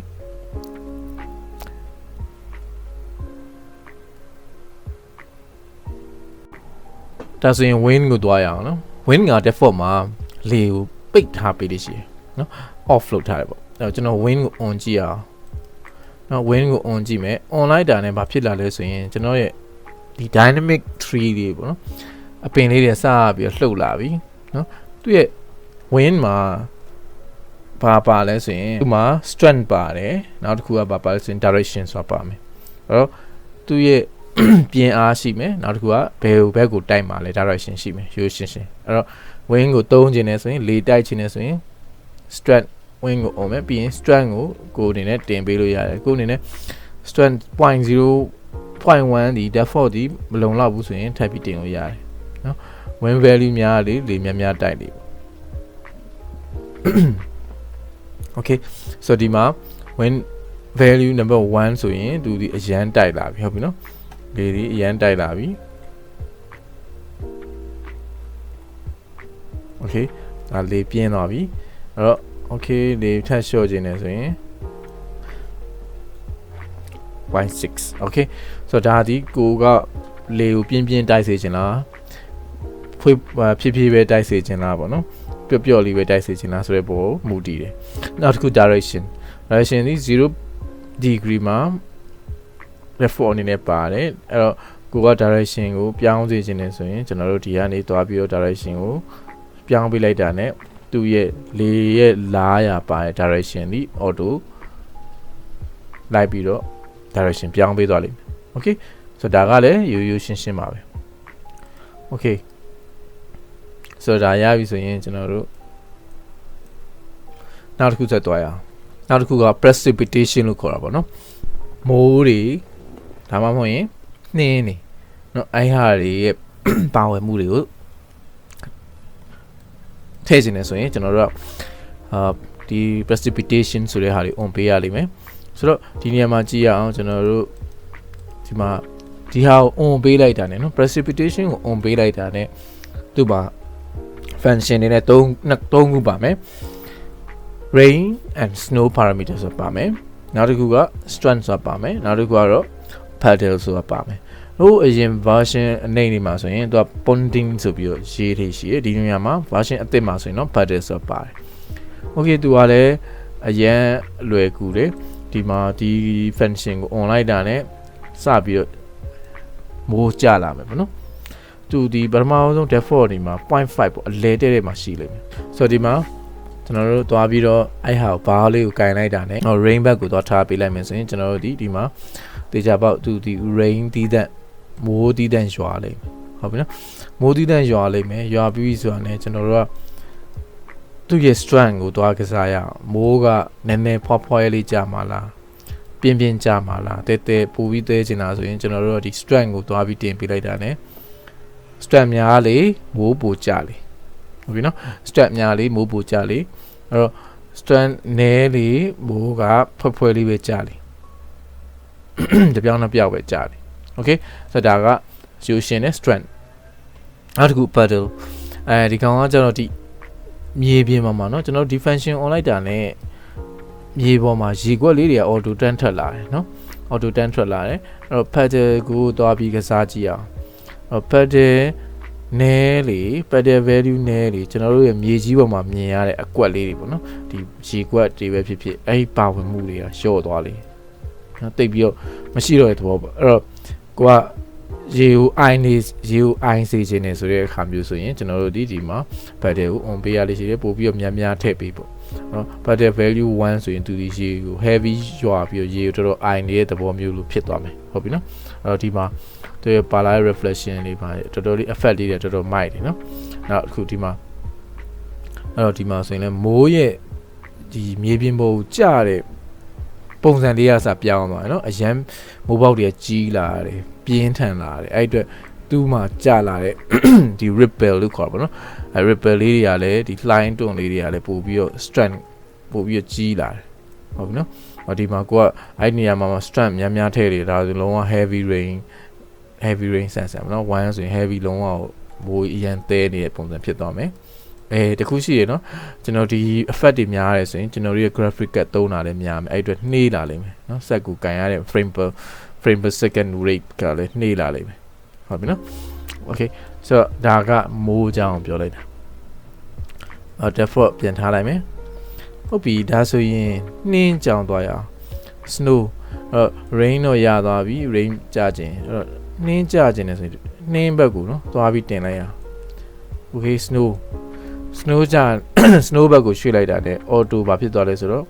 ဒီမှာကျွန်တော်တို့ရဲ့ object ဒီပေါ်မှာစနှင်းလာတင်တယ်လို့ပုံစံဖြစ်သွားပြီဟုတ်ပြီနော်နှင်းလေးတွေလာတင်နေတယ်နော်ဒီမှာဆိုရင်တင်နေတယ်ကျွန်တော်ဆိုရင်ဒီဘက်မှာ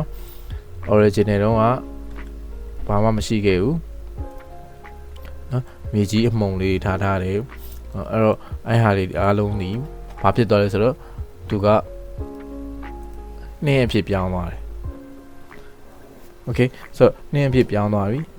ဒါဆိုရင်နှင်းကြလို့ရပြီအဲ့တော့နှင်းမှာလည်းထို့အတူပဲ strength ပါမယ်နောက်တစ်ခုက pattern ဆိုပါမယ်အဲ့တော့ strength value များလေနှင်းများကြလေမြန်ကြလေပေါ့နော်နှင်းပို့ပြီးတော့သဲလေထုလေဟုတ်ပြီပြီး pattern အဲ့တော့ pattern 1လောက်ထားမယ်ဆိုရင်ကိုယ့်ရဲ့ ground ကြီးတစ်ခုလုံးယူနှင်းနေအကုန်ဖုံးသွားပြီဟုတ်ပြီနော်အဲ့တော့ဒီနေရာမှာ pattern ကို short လေနှင်းရကြတဲ့ပမာဏအနေထားကနည်းလေဟုတ်ပြီနော်အဲ့တော့ဒီ pattern နဲ့ strength ကကိုကလိုက်ပြီးတော့adjust လုပ်ပေးရလိမ့်မယ်နော် strength အရင်များပြီး pattern နည်းနေရင်လည်းတဘာမှမကြတော့ဟုတ်ပြီနော်ဒီလောက်နှင်းနေအများကြီးကြနေတဲ့အထဲမှာအောက်မှာဘာမှမရှိဆိုရင်လည်းအဆင်မပြေဘူးအဲ့ခါမျိုးမှာဆိုရင်သူနဲ့ strength နဲ့ pattern ကိုဒီပါလောက်အချိုးကြအောင်သွားပြီးတော့လုပ်ပေးနိုင်မှာပဲပို့ပြီးတော့တဘာဝကြမယ် okay ဆိုတော့ဒါလောက်ဆိုရင်ကျွန်တော်တို့ကဒီ precipitation မှာပါတဲ့ rain နဲ့ snow ကို control လုပ်လို့ရတယ် okay ဆိုတော့ဒီ feature ကတော်တော်လေး cool ပေါ့နော်တော်တော်လေးမိုက်တယ်အဲဆိုရင်ကျွန်တော်တို့အခုဆိုရင်ဒီ environment ကိုထိန်းချုပ်တဲ့ Geo and Sky เนาะ SkyLight အကြောင်းနဲ့ weather တွေကိုထိန်းချုပ်တဲ့ weather တွေအကြောင်းကိုအခုဆိုရင်ကျွန်တော်တို့ကရသွားပြီဟုတ်ပြီเนาะဒီနေရာမှာ take note တစ်ခုလောက်ရမှာကကျွန်တော်တို့ဒီ precipitation ပေါ့နော်ဒီရာသီဥတုနှင်းကြတာတွေမိုးကြတာတွေဒီကျွန်တော်တို့ရဲ့ဒီမှာ deflector လို့ခေါ်တာပေါ့နော်ဒီထိတစ်ခုခုထိလိုက်လို့ကြလာတဲ့ဟာတွေပေါ်မှာကျွန်တော်တို့ရဲ့အရာဝတ္ထုတွေပေါ်မှာရှိပြီးသားအရာဝတ္ထုတွေပေါ်မှာပဲသူကြလိမ့်မယ်နောက်ပြီးအဲ့ဒါဒီ exterior ကိုပဲ affect ဖြစ်ပါတယ်ကျွန်တော်တို့ interior ကိုသွားပြီး affect မဖြစ်ဘူး။ဘာကြောင့်လဲဆိုတော့သူ့မှာကျွန်တော်တို့မှာဒီဘက်မှာဆိုရင်အမိုးရှိခဲ့ဘူးလေနော်။ခေါင်မိုးရှိခဲ့တဲ့ဒီခေါင်မိုးကိုသူတို့ဖောက်ပြီးမကြဘူး။ဒါဒီ set ကသူတို့ရဲ့ system က default တိထားပြီးသားဖြစ်တဲ့အတွက်မိုးကြတာပဲဖြစ်နှင်းကြတာပဲဖြစ်အားလုံးဒီ interior ကို affect မဖြစ်ပါဘူး။ Okay အဲ့တော့ဒါလေးကိုတော့ take note ပေါ့နော်ဒါတဘာဝအတိုင်းပဲသူတို့ဖန်တီးထားတာဖြစ်တဲ့အတွက်တဘာဝအတိုင်းပဲတဘာဝရဲ့ natural law of nature ကိုပဲသူတို့ follow လုပ်ပါတယ် okay အဲ့တော့ environment အကြောင်းကိုကျွန်တော်ရသွားပြီဆိုရင် effect ကိုတွားရအောင် effect မှာ LUT ဆိုပါမယ် post processing ဆိုပါမယ် style ဆိုပါမယ်နောက်တစ်ခုက color grading ဆိုပါမယ် okay ဆိုတော့ဒီ၄ခုထဲမှာကျွန်တော်ဒီ color grading ကတော့ pro version မှာပဲပါလိမ့်မယ်အဲ့တော့ LUT အကြောင်းကိုစသွားရအောင် LUT ကဘာကိုပြောချင်တာလဲဆိုတော့ LUT ဆိုတာ look at table เนาะ look at table ရဲ့အတူကောက်ဖြစ်တယ်ကျွန်တော်တို့ feeling ပေါ့နော် mood ပုံစံမျိုးကိုလုပ်တာဆိုတော့များသောအားဖြင့်တော့ကျွန်တော်တို့သုံးလေးအများကြီးမရှိဘူးတကယ်လို့သုံးချင်တယ်ဆိုရင်ကျွန်တော် apply လုပ်လို့ရတယ် apply on ပေးလိုက်မယ်ဟုတ်ပြီနော်အဲဒီ online တာနဲ့ mood ကပုံစံပြောင်းသွားပြီနော်ပြောင်းသွားပြီပြီးရင်ဒါကဘာအနေနဲ့ပါလဲဆို default ပါလာတဲ့ desert 3ဟုတ်ပြီနော်ပြီးရင်နောက်တစ်ခုပါလဲဆို modern ပါမယ်နောက်တစ်ခုက daylight ဆိုပါမယ်နောက်တစ်ခု vibrant ဆိုပါမယ် vibrance အရင်တောက်သွားမယ်နော်ပြီးရင် desaturate လုံးဝဒါ black and white ဒီလိုမျိုး black and white effect တွေကိုလိုချင်နေဆိုရင်ဒီ LUT လေး on ပြီးတော့ကျွန်တော်တို့လွယ်ကူကူပဲလုပ်လို့ရမယ်ဆိုတော့ဒါတွေဒီ default ပါလာတဲ့ LUT အမျိုးအစားလေးတွေဖြစ်တဲ့ပြီးရင်ကို့မှာ LUT file customize လုပ်ထားတဲ့ LUT file ရှိရဆိုရင်သူ့ကို loading လုပ်ပြီးလို့ရတယ် okay ဆိုတော့သူကတော့ရိုးရိုးရှင်းရှင်းလေးပဲကိုယ့်ရဲ့ color represent ဘယ်လိုပုံစံနဲ့ပြချင်လဲဘယ်လို mood လေးနဲ့ပြချင်လဲဆိုတဲ့ပုံမူတည်ပြီးတော့ LUT ကိုလိုအပ်တဲ့အခါမျိုးမှာ on ပေးရလိမ့်ရှိတယ် okay အဲ့ဒီနေရာမှာဒီမှာ LUT မှာ intensity ဆိုတာပါတယ် default အဖြစ်တော့သူဒီ1ဒီသူ့ရဲ့အများဆုံး value ဖြစ်တယ်1ဆိုတာနဲ့သူ LUT value effect ဒီ 100% တက်ရောက်မယ်အဲ့တော့ intensity short လေသူ့ရဲ့ LUT တက်ရောက်မှုဒီနည်းလေပေါ့ဟုတ်ပြီနော်ကိုရွေးချယ်လိုက်တဲ့ပေါ်မူတည်ပြီးတော့ကျွန်တော်တို့ကဒီကနေ LUT ရဲ့ intensity လေးနဲ့တွားပြီးတော့ adjust လုပ်ပေးလိုက် okay ဆိုတော့ဒါလိုလုပ်ချင်းအပြင်ကိုယ့်ရဲ့ mood ကပြောင်းသွားရယ်နော်အဲ့တော့ off လုပ်ပဲဆိုရင် mood ကတစ်မျိုး online တာနဲ့ mood ကတစ်မျိုးပြောင်းသွားပြီဟုတ်ပြီနော်အဲ့လိုမျိုးတချို့သော mood တွေလိုချင်နေဆိုရင် LUT ဆိုတဲ့ဟာလေးကိုကျွန်တော်သုံးပေးခြင်းအပြင် one click မှာနေ feeling တစ်မျိုးပြောင်းသွားနိုင်တယ် okay ဆိုတော့ဒါက LUT အကြောင်းပြောတာအဲ့ဆိုရင် post processing အကြောင်းသွားရအောင် post processing မှာကျွန်တော်ပထမဆုံးမြင်ရမှာကတော့ exposure ဆိုတာဖြစ်တယ် exposure ကဘာလဲဆိုကျွန်တော်ဒီမှာပါလာတဲ့ camera မှာပါလာတဲ့ exposure နဲ့အတူတူပဲ automatically link ပေါ့နော်သူတို့ကျွန်တော်ပထမဆုံးပြောခဲ့တဲ့တော့ဒီ view တွေအကြောင်းပြောခဲ့တော့လည်းဒီဟာပါခဲ့ပြီးသား auto exposure on ထားမယ်ဆိုရင်ကျွန်တော်ဒီ scene ကျွန်တော်တို့ရဲ့ 3D scene ကြီးက auto လင်းနေလိမ့်မယ်ဟုတ်ပြီနော်အဲ့လိုမှမဟုတ်ပဲကိုက custom သွားပြီးသူကို brightness ပေါ့နော် overall brightness ကိုသွားပြီးတော့ဒီကနေ auto exposure ပိတ်ပြီးတော့เนาะဒီ exposure value ကို adjust လုပ်ပေးခြင်းအဖြစ်နဲ့ဒီကျွန်တော်တို့ရဲ့ 3D scene ရဲ့ brightness တွေကိုသွားပြီးတော့အလင်းတက်ရောက်မှုတွေကိုသွားပြီးတော့ထိန်းချုပ်လို့ရတယ် okay အားရပြီဆိုရင်ကျွန်တော်တို့နောက်တစ်ခုသွားမယ် contrast သူရဲ့ value ဒီ0မှာ default ပါလာတယ်သူ့ကိုတင်လိုက်တာနဲ့เนาะကျွန်တော်တို့ကနန်းရိုက်ထည့်လို့လည်းရတယ်ဒါမှမဟုတ်သူ့တင်လိုက်တာနဲ့ contrast value များမယ်များလေသူကဘာဖြစ်လဲဆို shadow တွေကပို့ပြီးတော့ကြွလာလေပို့ပြီးတော့မှောင်လာလေနောက်တစ်ခု color တွေကပို့ပြီးတော့ vivid ပေါ့နော်ပို့ပြီးတော့တောက်ပါလာလေအဲ့တော့ contrast value နည်းလေပို့ပြီးတော့ dull ဖြစ်လာလေပို့မှိန်လာလေဟုတ်ပြီနော်ဆိုတော့လိုအပ်တဲ့ contrast value ကိုကျွန်တော်ဒီကနေတွားပြီးချိန်ချင်းရပြင်ရမယ်ဒီ post processing ကပါလဲဆိုကျွန်တော် Photoshop ထဲကိုဝင်ပြီးတော့အလင်းအမှောင်တွေ curve တွေနော် hue တွေ saturation တွေချိန်တဲ့ပုံစံမျိုးပဲဒီသူက software ထဲမှာတစ်ခါလေးပေးထားတဲ့ကျွန်တော်တို့ကတက်ကြီးတွားပြီးတော့နောက်ထပ် third party software နောက်တစ်ခုကိုတွားသုံးစရာမလိုပဲနဲ့ဒီသူရဲ့ဒီ 5 software ထဲမှာねအကုန်လုံး effect တွေကိုရအောင်ချိန်ခိုင်းပေးတဲ့သဘောပဲเนาะအဲ့အတွက်ကျွန်တော်ဒီမှာလိုအပ်တဲ့ mood လေးတွေ effect လေးတွေကိုကျွန်တော်ဒီမှာတွားပြီး adjust လုပ်လို့ရမယ်เนาะPhotoshop မှာလုပ်တဲ့ processing အတိုင်းပဲနောက်တစ်ခု highlight ကဘာကိုလုပ်ဆောင်ပေးဆိုရင်ကျွန်တော်တို့ဒီ Photoshop မှာ curve လေးတစ်ခုတင်လိုက်တယ်ဆိုပါဦးเนาะ slope လေးတစ်ခုတင်လိုက်မယ်အဲ့ဟာကိုဒီ band ဖြစ်နေတယ်ပေါ့ over export ဖြစ်နေတဲ့နေရာလေးတွေကိုတွားပြီး short ချခြင်းတဲ့အခါမျိုးဆိုရင်ကျွန်တော်တို့ highlight နဲ့တွားသုံးပေးရတယ်သူဒီ technical terms အရာပြောရမယ်ဆိုရင်တွားဒီကျွန်တော်တို့ shoulder ပေါ့နော်အဲ့မျိုးဒီ curve ရဲ့အမြင့်အနှိမ့်ကိုကျွန်တော်တို့ကတွားပြီးတော့ချိန်ပေးလိုက်တဲ့သဘောပဲเนาะအဲ့လိုမျိုးအနေထားမှာဆိုရင်ကျွန်တော်တို့ highlight ဆိုတဲ့ဟာကိုကျွန်တော်တို့သုံးလေးရှိတယ်နောက်တစ်ခု shadow ကတော့ဘာဖြစ်လဲဆိုရင်သူ့ရဲ့မှောင်နေတဲ့ darker part တွေကိုပို့ပြီးတော့သူကအကျိုးတက်ရောက်စေတယ် shadow တင်လေသူ့ရဲ့ darker part တွေပို့ပြီးတော့မှောင်လာလေဟုတ်ပြီနော်သူ့ရဲ့မှောင်နေတဲ့နေရာတွေပို့ပြီးတော့ shadow ပို့တင်ပေးလိုက်တဲ့သဘောပဲတော့ဒါကလည်းကိုယ့်ရဲ့လိုရင်လိုအပ်တယ်လို့တွားပြီးတော့ adjust လုပ်ပေးလို့ရတယ်နော် shadow တင်ခြင်းတယ်ဆိုရင်ဒီကနေ shadow လေးတင်ပေးလိုက်ရုံပဲဟုတ်ပြီနော်နောက်တစ်ခု slope ကဘာကိုပြောချင်တာလဲဆိုရင် तू ကဘာကို control လုပ်ပဲဆိုဒီ diagonal နဲ့ curve တခုသူ့ကို adjust လုပ်ထားတဲ့ curve ရဲ့ဒီ highlight နဲ့ shadow ပေါ့နော် highlight နဲ့ shadow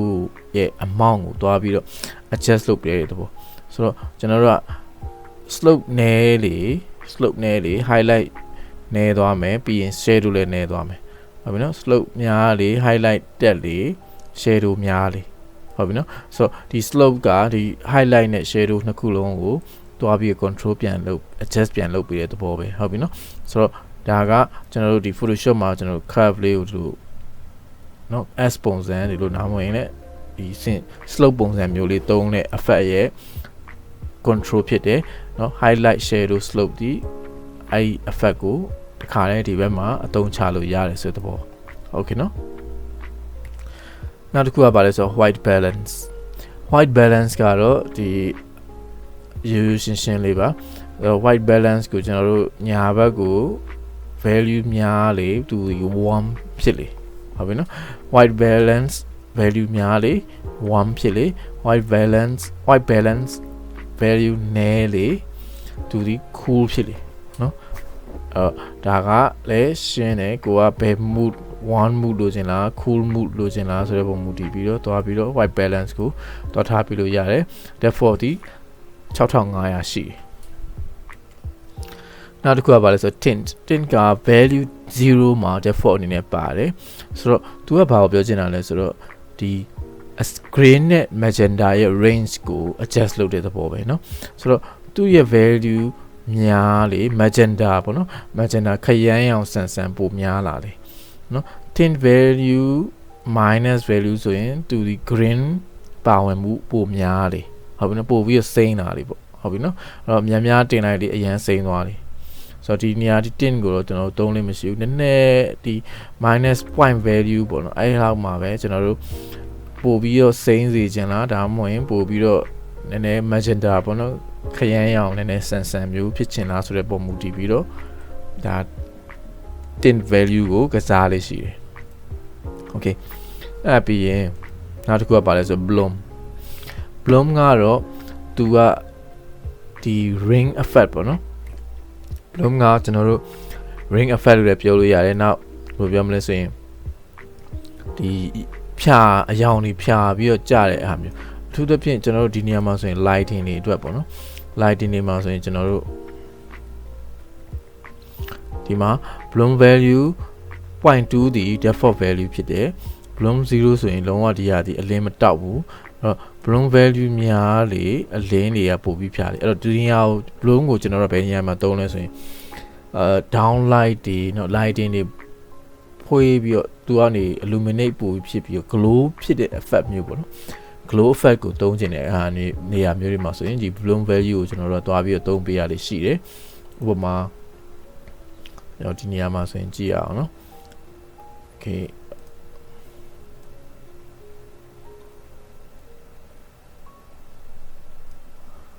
ဒီနေရာမှာ bloom value ကိုကျွန်တော်တစ်ချက်ပြန်ပြီးတော့ချိန်အောင်မကြည့်နေကိုကြည့်မယ်နော်နေကိုကြည့်လိုက်အောင်နေဒီလောလော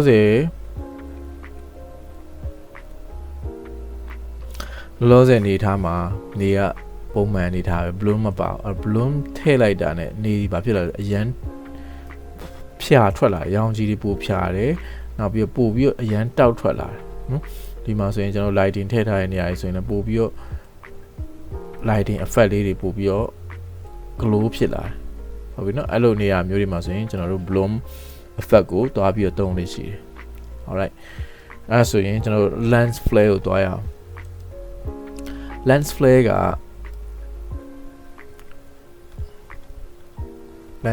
တော့ပုံမှန်ကျွန်တော်တို့သိပြီးသား lens flare ပဲ default မှာ0ပါတယ် default 0ပါတယ်အနေထားမှာကျွန်တော်တို့သူ့ကို lens flare တင်လိုက်တာနဲ့ဒီမှာကြည့်နော်ဒီမှာ hexagon shape နော် lens ကိုလာပြီးတော့နေအောင်ဒီလားဒီ effect ကို lens flare effect လေးထည့်ပေးမှသူဒီကျွန်တော်တို့ရဲ့ light source ကနေထွက်လာတဲ့เนาะ lens ရဲ့ flare လေးတွေကိုတခြားလေးမြင်ရမယ်เนาะ lens flare လုံးဝမရှိဘူးဆိုရင်သူဒီ effect လုံးဝမရဘူးအဲ့တော့ lens flare လေးကိုလည်းတင်ပေးမှရပါလိမ့်မယ် okay ဆိုတော့ဒါက lens flare နဲ့ bloom ကတွဲပြီးတော့သုံးပေးရလိမ့်ရှိတယ်ပုံမှန်အဖြစ်ဆိုရင်အဲ့ထူးသဖြင့် exterior တွေမှာဆိုရင်ဒီ lens flare ကိုထည့်ပေးရလိမ့်ရှိတယ် interior မှာတော့ lens flare မပါရင်လည်းအဆင်ပြေနေသေးတယ် okay နော် okay အဲ့ဒါဆိုရင်ကျွန်တော်တို့ vignette အကြောင်းပြောရအောင် vignette က default မှာသူ့ရဲ့ value ဒီ0ပေးထားလေးရှိတယ် vignette ကဘယ်နေရာမှာတုံးလဲဆိုတော့သူ့ကိုကျွန်တော်တို့ကဒီတကယ်အပြင်မှာเนาะကျွန်တော်တို့ camera ရဲ့ effect ပုံစံမျိုး camera ရဲ့ lens ပေါ့နော် real world မှာကျွန်တော်တို့ camera ရဲ့ lens မှာဆိုရင်အလဲဒီနေရာဒီ bright ဖြစ်မယ်ပိုပြီး focus ဖြစ်မယ်ပြီးရင်ကျွန်တော်တို့ရဲ့ဘောင်ပေါ့နော်ဘောင်တွေမှာပတ်လေတွေမှာသူကနည်းနည်းလေးမှောင်နေတဲ့ effect မျိုးအဲ့ဟာမျိုးလိုချင်တယ်ဆိုရင်ကျွန်တော် vignette ဆိုတဲ့ဟာကိုသွားပြီးတင်ပေးရလိမ့်မယ်တွေ့လားဆိုရင်ဒီနေရာတွေမှောင်လာပြီဒီနေရာတွေမှောင်လာပြီအလဲမှာတော့လင်းပြီးကြံနေသေးတယ် သူက effect ကအရန်များသွားပြီဆိုရင်တော့နည်းနည်းပို့ပြီးမှောင်သွားမယ်ပေါ့နော်ဒါကျွန်တော်တို့ဘယ်လောက် vignette effect ကိုတက်ရောက်ချင်တယ်လဲဆိုတဲ့ပုံမူတည်တယ်ကိုကဘေးဒါဆိုရင်ကျွန်တော်တို့များသောအားဖြင့်ကျွန်တော်တို့ still image တွေမှာလည်းသုံးတယ် render လုပ်ထားတဲ့ပုံကိုဒီ main focus ဒီနေရာမျိုးမှာဖြစ်စေချင်တယ်ဆိုရင်ဒီ vignette effect လေးကို Photoshop မှာတွားပြီးထည့်ပေးရလိမ့်ရှိတယ်ဟုတ်ပြီနော်ဒီမှာဆိုရင်သူတို့ကတော့ parameter လေးနဲ့ပဲထည့်ပေးထားတယ်ဟုတ်လားနော်အလားတက်လေးတွေဒီနေရာလေးတွေကိုမှောင်စေချင်တယ်ဆိုရင်မှောင်သွားတာဘာဖြစ်လဲဆိုတော့ဒီ main အလဲတဲ့ center ဒီ focus ပိုဖြစ်သွားတယ်အဲ့လို effect မျိုးလုပ်ချင်တယ်ဆိုရင်ကျွန်တော်တို့ vignette ဆိုတဲ့ဟာတွေကိုတွားပြီးတော့ထည့်ပေးအောင်မယ် okay chromatic aberration ပေါ့ chromatic aberration ကိုတွားရအောင်သူကတော့ပုံမှန်ဖြစ်ကျွန်တော်တို့သုံးဖို့တိတ်မရှိဘူးသူကဘာလဲဆိုတော့ဒီ real world camera lens ရဲ့ color transformation ကို control လုပ်တဲ့ဟာပဲဆိုတော့သူကဒီမှာကြည့်တင်လိုက်ရအောင်နော်တင်လိုက်တာနဲ့ camera lens ဟိုဖြစ်သွားပြီနောက်တစ်ခုဘာဖြစ်သွားလဲဆိုတော့ဝါသွားတယ်နော်ဒီလားဒါမျိုးဖြစ်သွားတယ် camera adjust သွားပြီးတော့ကျွန်တော်တို့ချိန်လိုက်တဲ့ sensor မျိုးပေါ့နော် iPhone ဆန်မျိုးပုံစံဖြစ်မယ်နောက်တစ်ခုသူကို value များလေကျွန်တော်ရဲ့ဟာဒီ blur ပို့ဖြစ်ပြီးတော့blur ဖြစ်လာလေပေါ့နော် iPhone ဆန်မျိုးလေးဖြစ်မယ်အဲ့တော့ဒီ effect မျိုးကိုလိုချင်တယ်ဆိုရင်တော့ကျွန်တော်လာပြီးသုံးလို့ရှိရယ်မလိုချင်ဘူးဆိုရင်တော့ကျွန်တော်အမြဲတမ်းပိတ်ထားလို့ရှိတယ် okay နောက်တစ်ခုကဘာလဲဆို saturation ကတော့ကျွန်တော်သိတဲ့အတိုင်းပဲသူက default value ဒီ0မှာပါတယ်သူ့ကို RGB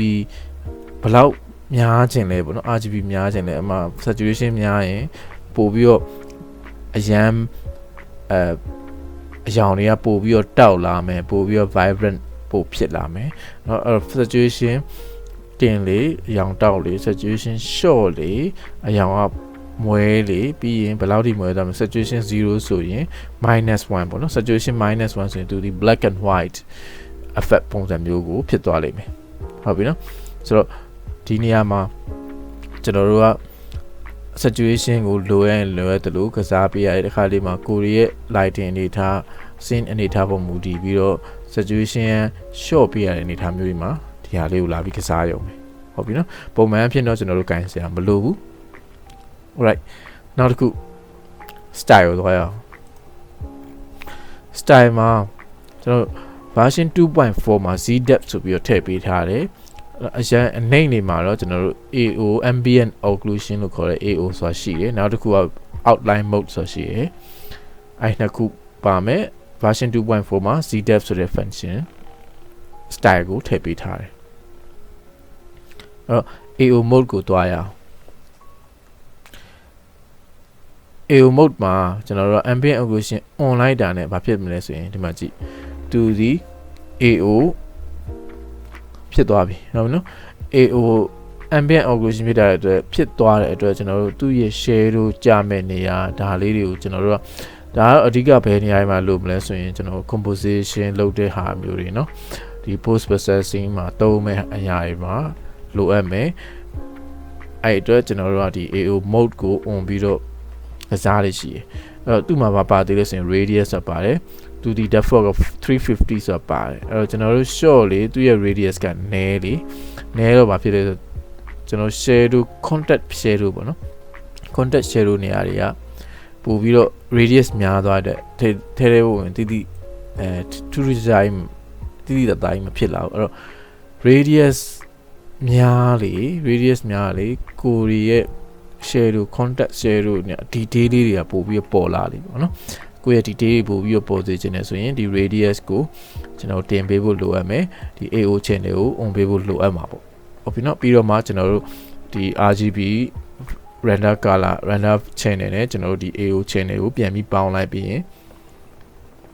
နှစ်ခုပေါင်းပြီးတော့ control ပြန်ပြီးတော့လုပ်ပြီးတော့ကျွန်တော်တို့ရဲ့ detail တွေကိုပို့ပြီးပြလို့ရမယ်ဟုတ်ပြီနော်ဆိုတော့ဒါကကျွန်တော်တို့ AO အကြောင်း okay အဲ့ဒါဆိုရင်ကျွန်တော်တို့ Z depth ကိုတွားရအောင်နော် Z depth ကကျွန်တော်တို့ version 2.4 မှာအသစ်ထပ်ထည့်ပေးထားတဲ့ style တစ်ခုဖြစ်တယ်အဲ့တော့ကျွန်တော်သူ့ကိုသူကဘာ online တာနဲ့ကျွန်တော်တို့ဒီမှာသူ့ရဲ့ near point နဲ့ far point ကိုကျွန်တော်တို့ on ပေးလို့ရတယ် adjust လုပ်လို့ရတယ်ဟုတ်ပြီနော်တော့ဒီမှာ adjust သွားလုပ်လိုက်ရအောင်ဆိုတော့ camera နဲ့နီးတဲ့သူရဲ့တဘာဝကcamera နဲ့ closer ပို့ဖြစ်လေ camera နဲ့နီးလေသူဒီ black color dark color အနေနဲ့ပြလေ camera နဲ့ဝေးတဲ့နေရာတွေဒီသူကဘာဖြစ်လဲဆိုရင်white ပေါ့နော်အဲ့ပုံစံပြလေဆိုတော့ဒါကဘယ်နေရာမှာအဓိကတုံးလဲဆိုရင်တော့ကျွန်တော် DOF ကစားတဲ့အနေအထားမျိုးတွေမှာဒီ runner တွေချပြီးသွားလို့ output မှာသွားပြီးတော့ composition တွေပြန်လုပ်တဲ့အခါမျိုးတွေမှာသူ့ကိုတုံးလေးရှိတယ်ကျွန်တော်တို့ပုံမှန်ဖြစ်တော့ camera ကပါတဲ့ DOF ကနေသွားတုံးလိုက်ရင်တော့ပို့ပြီးတော့အဆင်ပြေနေတကယ်လို့ကိုယ်အနေနဲ့သူ့ကိုကောင်းကောင်းမွန်တုံးချနိုင်တယ်ဆိုရင်ပို့ပြီးတော့ကောင်းတယ်ဆိုတော့ဒါရပြီဆိုရင်နောက်ဆုံးတစ်ခုဖြစ်တဲ့ဒီ outline mode ကိုတွားရအောင် outline mode ကဘာကိုပြောချင်တာလဲဆိုရင်သူ့မှာကျွန်တော်တို့ဒီ outline mode ကို on လိုက်တာနဲ့ outline ပေါ့နော် line မှာကျွန်တော်မှင်ချောင်းနဲ့ထပ်ပြီးတော့ဆွဲထားပေးတဲ့ effect ပုံစံမျိုးလေးရလာလိမ့်မယ်နော်အဲ့တော့ဒီမှာကြည့်လိုက်အဲ့တော့သူက artistic နည်းနည်းဆန်တယ်အဲ့တော့ဒီလိုပုံစံမျိုးလေးတွေလိုချင်တယ်ဆိုရင်ကျွန်တော် outline mode ကို on ပြီးတော့တွားပြီးတော့သုံးလို့ရတယ်ဒီမှာဆိုရင်ကျွန်မ line နဲ့နောက်ထပ်main ချောင်းနဲ့ထပ်ဆွဲထားတဲ့ပုံစံမျိုး outline တွေထပ်ပြီးတော့ဆွဲထားတဲ့ပုံစံ effect လေးတွေကိုကျွန်တော်တို့ရနိုင်မယ်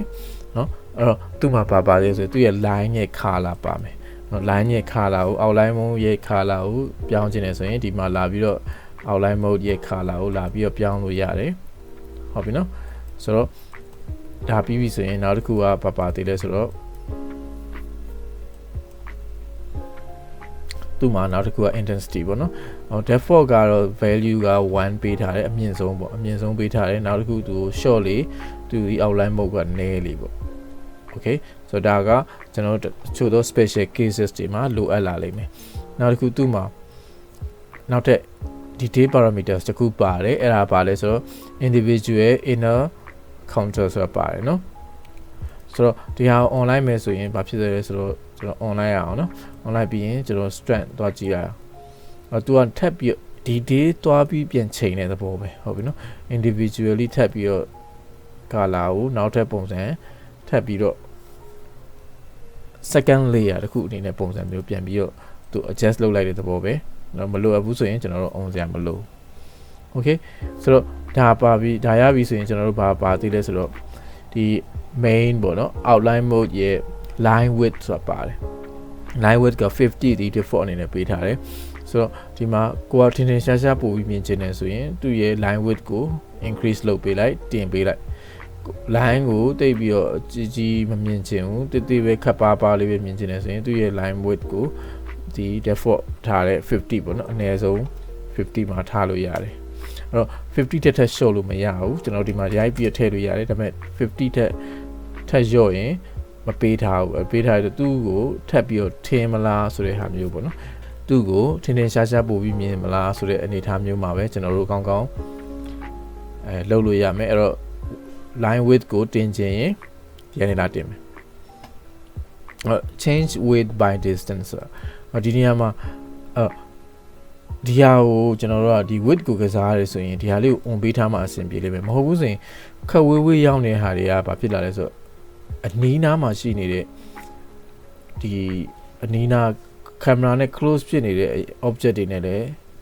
width ကအတူတူပဲဆိုရင်ဘာဖြစ်သွားလဲဆိုတော့ခက်ဝေးရဟာတွေကသူက line တွေကပို့ပြီးတော့မဲလာဒီလိုနေရာတွေဆိုရင်ပို့ပြီးတော့ကိုမှောင်သွားပြီဟုတ်ပြီနော်အဲ့တော့ပို့ပြီးတော့ line တွေထက်သွားတဲ့အခါမှာဘာလို့မှောင်လုံးဝအမဲပဲမြင်ရလိမ့်မယ်အဲ့လိုနေရာမျိုးမှာဆိုရင်ဒီ function လေးကို on ပေးရလိမ့်ရှိတယ်အဲ့ဒါမျိုးမှာခက်ဝေးရဟာတွေဒီခက်ပါလေးပဲပေးမယ်ပေါ့နီးတဲ့ဟာတွေဒီသူ့ရဲ့ width ကကြီးပဲဝေးတဲ့ဟာတွေဒီသူ့ရဲ့ width ကသေးသွားမယ်ဟုတ်ပြီနော်အဲ့ပုံစံမျိုးဖြစ်မယ် okay နောက်တစ်ခုရှိသေးတယ်ဗာလဲဆိုတော့ background ဆိုတော့ဒီမှာကျတော့မကြည့်အောင်နော် background mode ကို on လိုက်မယ် background mode ကို on ပြီးကျွန်တော်တို့တွားပြီးကစားကြည့်အောင်ဆိုရင်ကျွန်တော်တို့ကဒါဒီ background color ပြောင်းလိုက်တာ ਨੇ သူ့ရဲ့ background ဒီအနီးကိုယ့်ရဲ့ထားတဲ့ color ပေါ်မူတည်ပြီးတော့ရှိမယ်ဟုတ်ပြီနော်အဲ့တော့ background color on ပြီးသွားပြီဆိုရင်ကျွန်တော်တို့ရဲ့အဖြူရောင် color ကို override လုပ်ပြီးတော့ကိုလိုချင်တဲ့အရာကိုသွားပြောင်းလို့လည်းရသေးတယ်ဟုတ်ပြီနော်ဒါက special case အနေနဲ့သူကပေးထားတာပုံမှန်အားဖြင့်တော့မလိုအပ်ဘူးဟုတ်ပြီနော်အကောင်းဆုံးကတော့ဒီ outline mode ကို on လဲဆိုရင်ကျွန်တော်တို့ဒီ change width by distance ဆိုတာလေး on ပေးထားဖို့အရေးကြီးတယ်အဲ့လိုမှမဟုတ်ရင်ကျန်တဲ့ဟာတွေအကုန်လုံးကအနောက်နားမှာအထူးသဖြင့် far objects တွေဒီဘာဖြစ်သွားလဲဆိုတော့ပို့ပြီးတော့မဲပြီးတော့ line တွေထပ်သွားမယ်ဟုတ်ပြီနော်အဲ့တော့ဒီလို outline mode ကိုသုံးမယ်ဆိုရင်တော့ on ပေးထားဖို့လိုအပ်မယ် okay ဆိုတော့ဒါဆိုရင်ကျွန်တော်တို့ outline mode ကဒီလောက်နဲ့နေအဆင်ပြေပြီအဲ့တော့ဒီနေရာတွေမှာကျွန်တော်တို့ presentation တွေတို့ဘာတွေမှာကျွန်တော်တို့တခြားလေးmood လေးပြချင်တယ်ဆိုရင် outline mode နဲ့ AO mode နဲ့ကိုတွဲပြီးတော့သုံးလိုက်တယ်ဟုတ်လား outline mode နဲ့ AO mode နဲ့ကိုတွဲပြီးသုံးလိုက်တဲ့အခါမျိုးတွေမှာဆိုရင်ကျွန်တော်တို့ကမတူညီတဲ့ mood လေးတစ်ခုရလာမယ် black and white နောက်ပြီးအကုန်လုံး hand sketch ပုံစံမျိုးဆန်ဆန်လေးရလာလိမ့်မယ်ဟုတ်ပြီနော်ဒီလို mood လေးကိုကျွန်တော်တို့က render လုပ်တာဖြစ်ဖြစ် screenshot လုပ်တာဖြစ်ဖြစ်ပြီးရင်ဒီ presentation slide ထဲမှာတွားပြီးတော့သုံးလိုက်ရင်တခြားမတူညီတဲ့ different angle different perspective different point of presentation ဖြစ်သွားမယ်ဟုတ်ပြီနော်ဆိုတော့အဲ့ပုံစံမျိုးနဲ့လည်းကျွန်တော်တို့ presentation တွေကို enhance လုပ်လို့ရမယ် okay ဆိုတော့ဒါဆိုရင်ကျွန်တော်တို့ outline mode ကနောက်ဆိုရင်လုံလောက်ပြီ okay ဆိုတော့နောက်ဆုံးတစ်ခုကကျွန်တော်ဘာရှိမလဲဆိုရင် color grading ဆိုရှိမယ်ဆိုတော့ကျွန်တော် color grading မှာ mode က function ၄မျိုးပါမယ်ပေါ့နော်ဘာလဲဆို global ဆိုပါတယ်နောက်တစ်ခုကပါမလဲဆိုရင် shadow ဆိုပါမယ်နောက်တစ်ခုက mid tone ဆိုပါမယ်နောက်ဆုံးတစ်ခုကဘာလဲဆို highlight ဆိုပါမယ်ဆိုတော့ဒါကတော့ pro version မှာပဲကျွန်တော်သုံးလို့ရမယ်အဲ့တော့သူ့ကိုကျွန်တော်တို့ဒီတခြား after effects ဆိုတခြား editing software တွေကိုမထည့်ဘဲနဲ့ color grading ကိုဒီကနေသွားပြီးချိန်လို့ရတဲ့အနေအထားမျိုးပေါ့နော်အဲ့တော့တခြားအရှိမရှိခဲ့တဲ့ဒီ tint တို့နော်ဒီဟာတွေအပြင်သူကထပ်ပြီး extra ထပ်လုပ်လို့ရတာဘာလဲဆိုတော့ဒီ color grading သူမှာ global အရင်ကြည့်အောင်အဲ့ global မှာကျွန်တော်တို့နော်သွားပြီးတော့ adjust လုပ်ကြည့်အောင် color grading ဆိုတဲ့အတိုင်းပဲသူရဲ့ color ပါဝင်မှုလေးတွေကိုသွားပြီးတော့ကိုကဘယ်ဘက်ကိုအားသာခြင်းလဲဟလားအားဟာကိုဒီ leg လေးနဲ့ click လုပ်လိုက်တဲ့အနေထားမှာလည်းကျွန်တော်တို့ color grading ကိုမြန်ဆက်ဆန်းကောင်းမွန်ချိန်လို့ရမယ်ဒါဒီကျွန်တော်တို့ global အနေထားမှာသွားပြီးတော့ချိန်လိုက်တဲ့သဘောအဲ့တော့နောက်ထပ်ပါရှိသေးတယ် shadow မှာဆိုရင်လည်းသူ့ color shadow ရဲ့ color တွေရဲ့ဘယ်ဘက်ကိုကျခြင်းလဲဟလားအနီရောင်ဘက်တန်းတဲ့ shadow ဆန်ဆန်မျိုးလားဟလားဒီမှာဆိုရင်နော် shadow နေရာဒီဘာဖြစ်သွားကိုရထားလိုက်တဲ့ color ပေါ်မူတည်ပြီးတော့ shadow ရဲ့ color တွေကပြောင်းသွားတယ်ဆိုတော့ဒါက shadows ပြီး mid tone ကလည်းထို့အတူပဲအလယ်မှာပေါ့နော်အဲသူကိုသွားပြီးတော့ဒီမှာလိုအပ်ရင်လိုအပ်သလောက်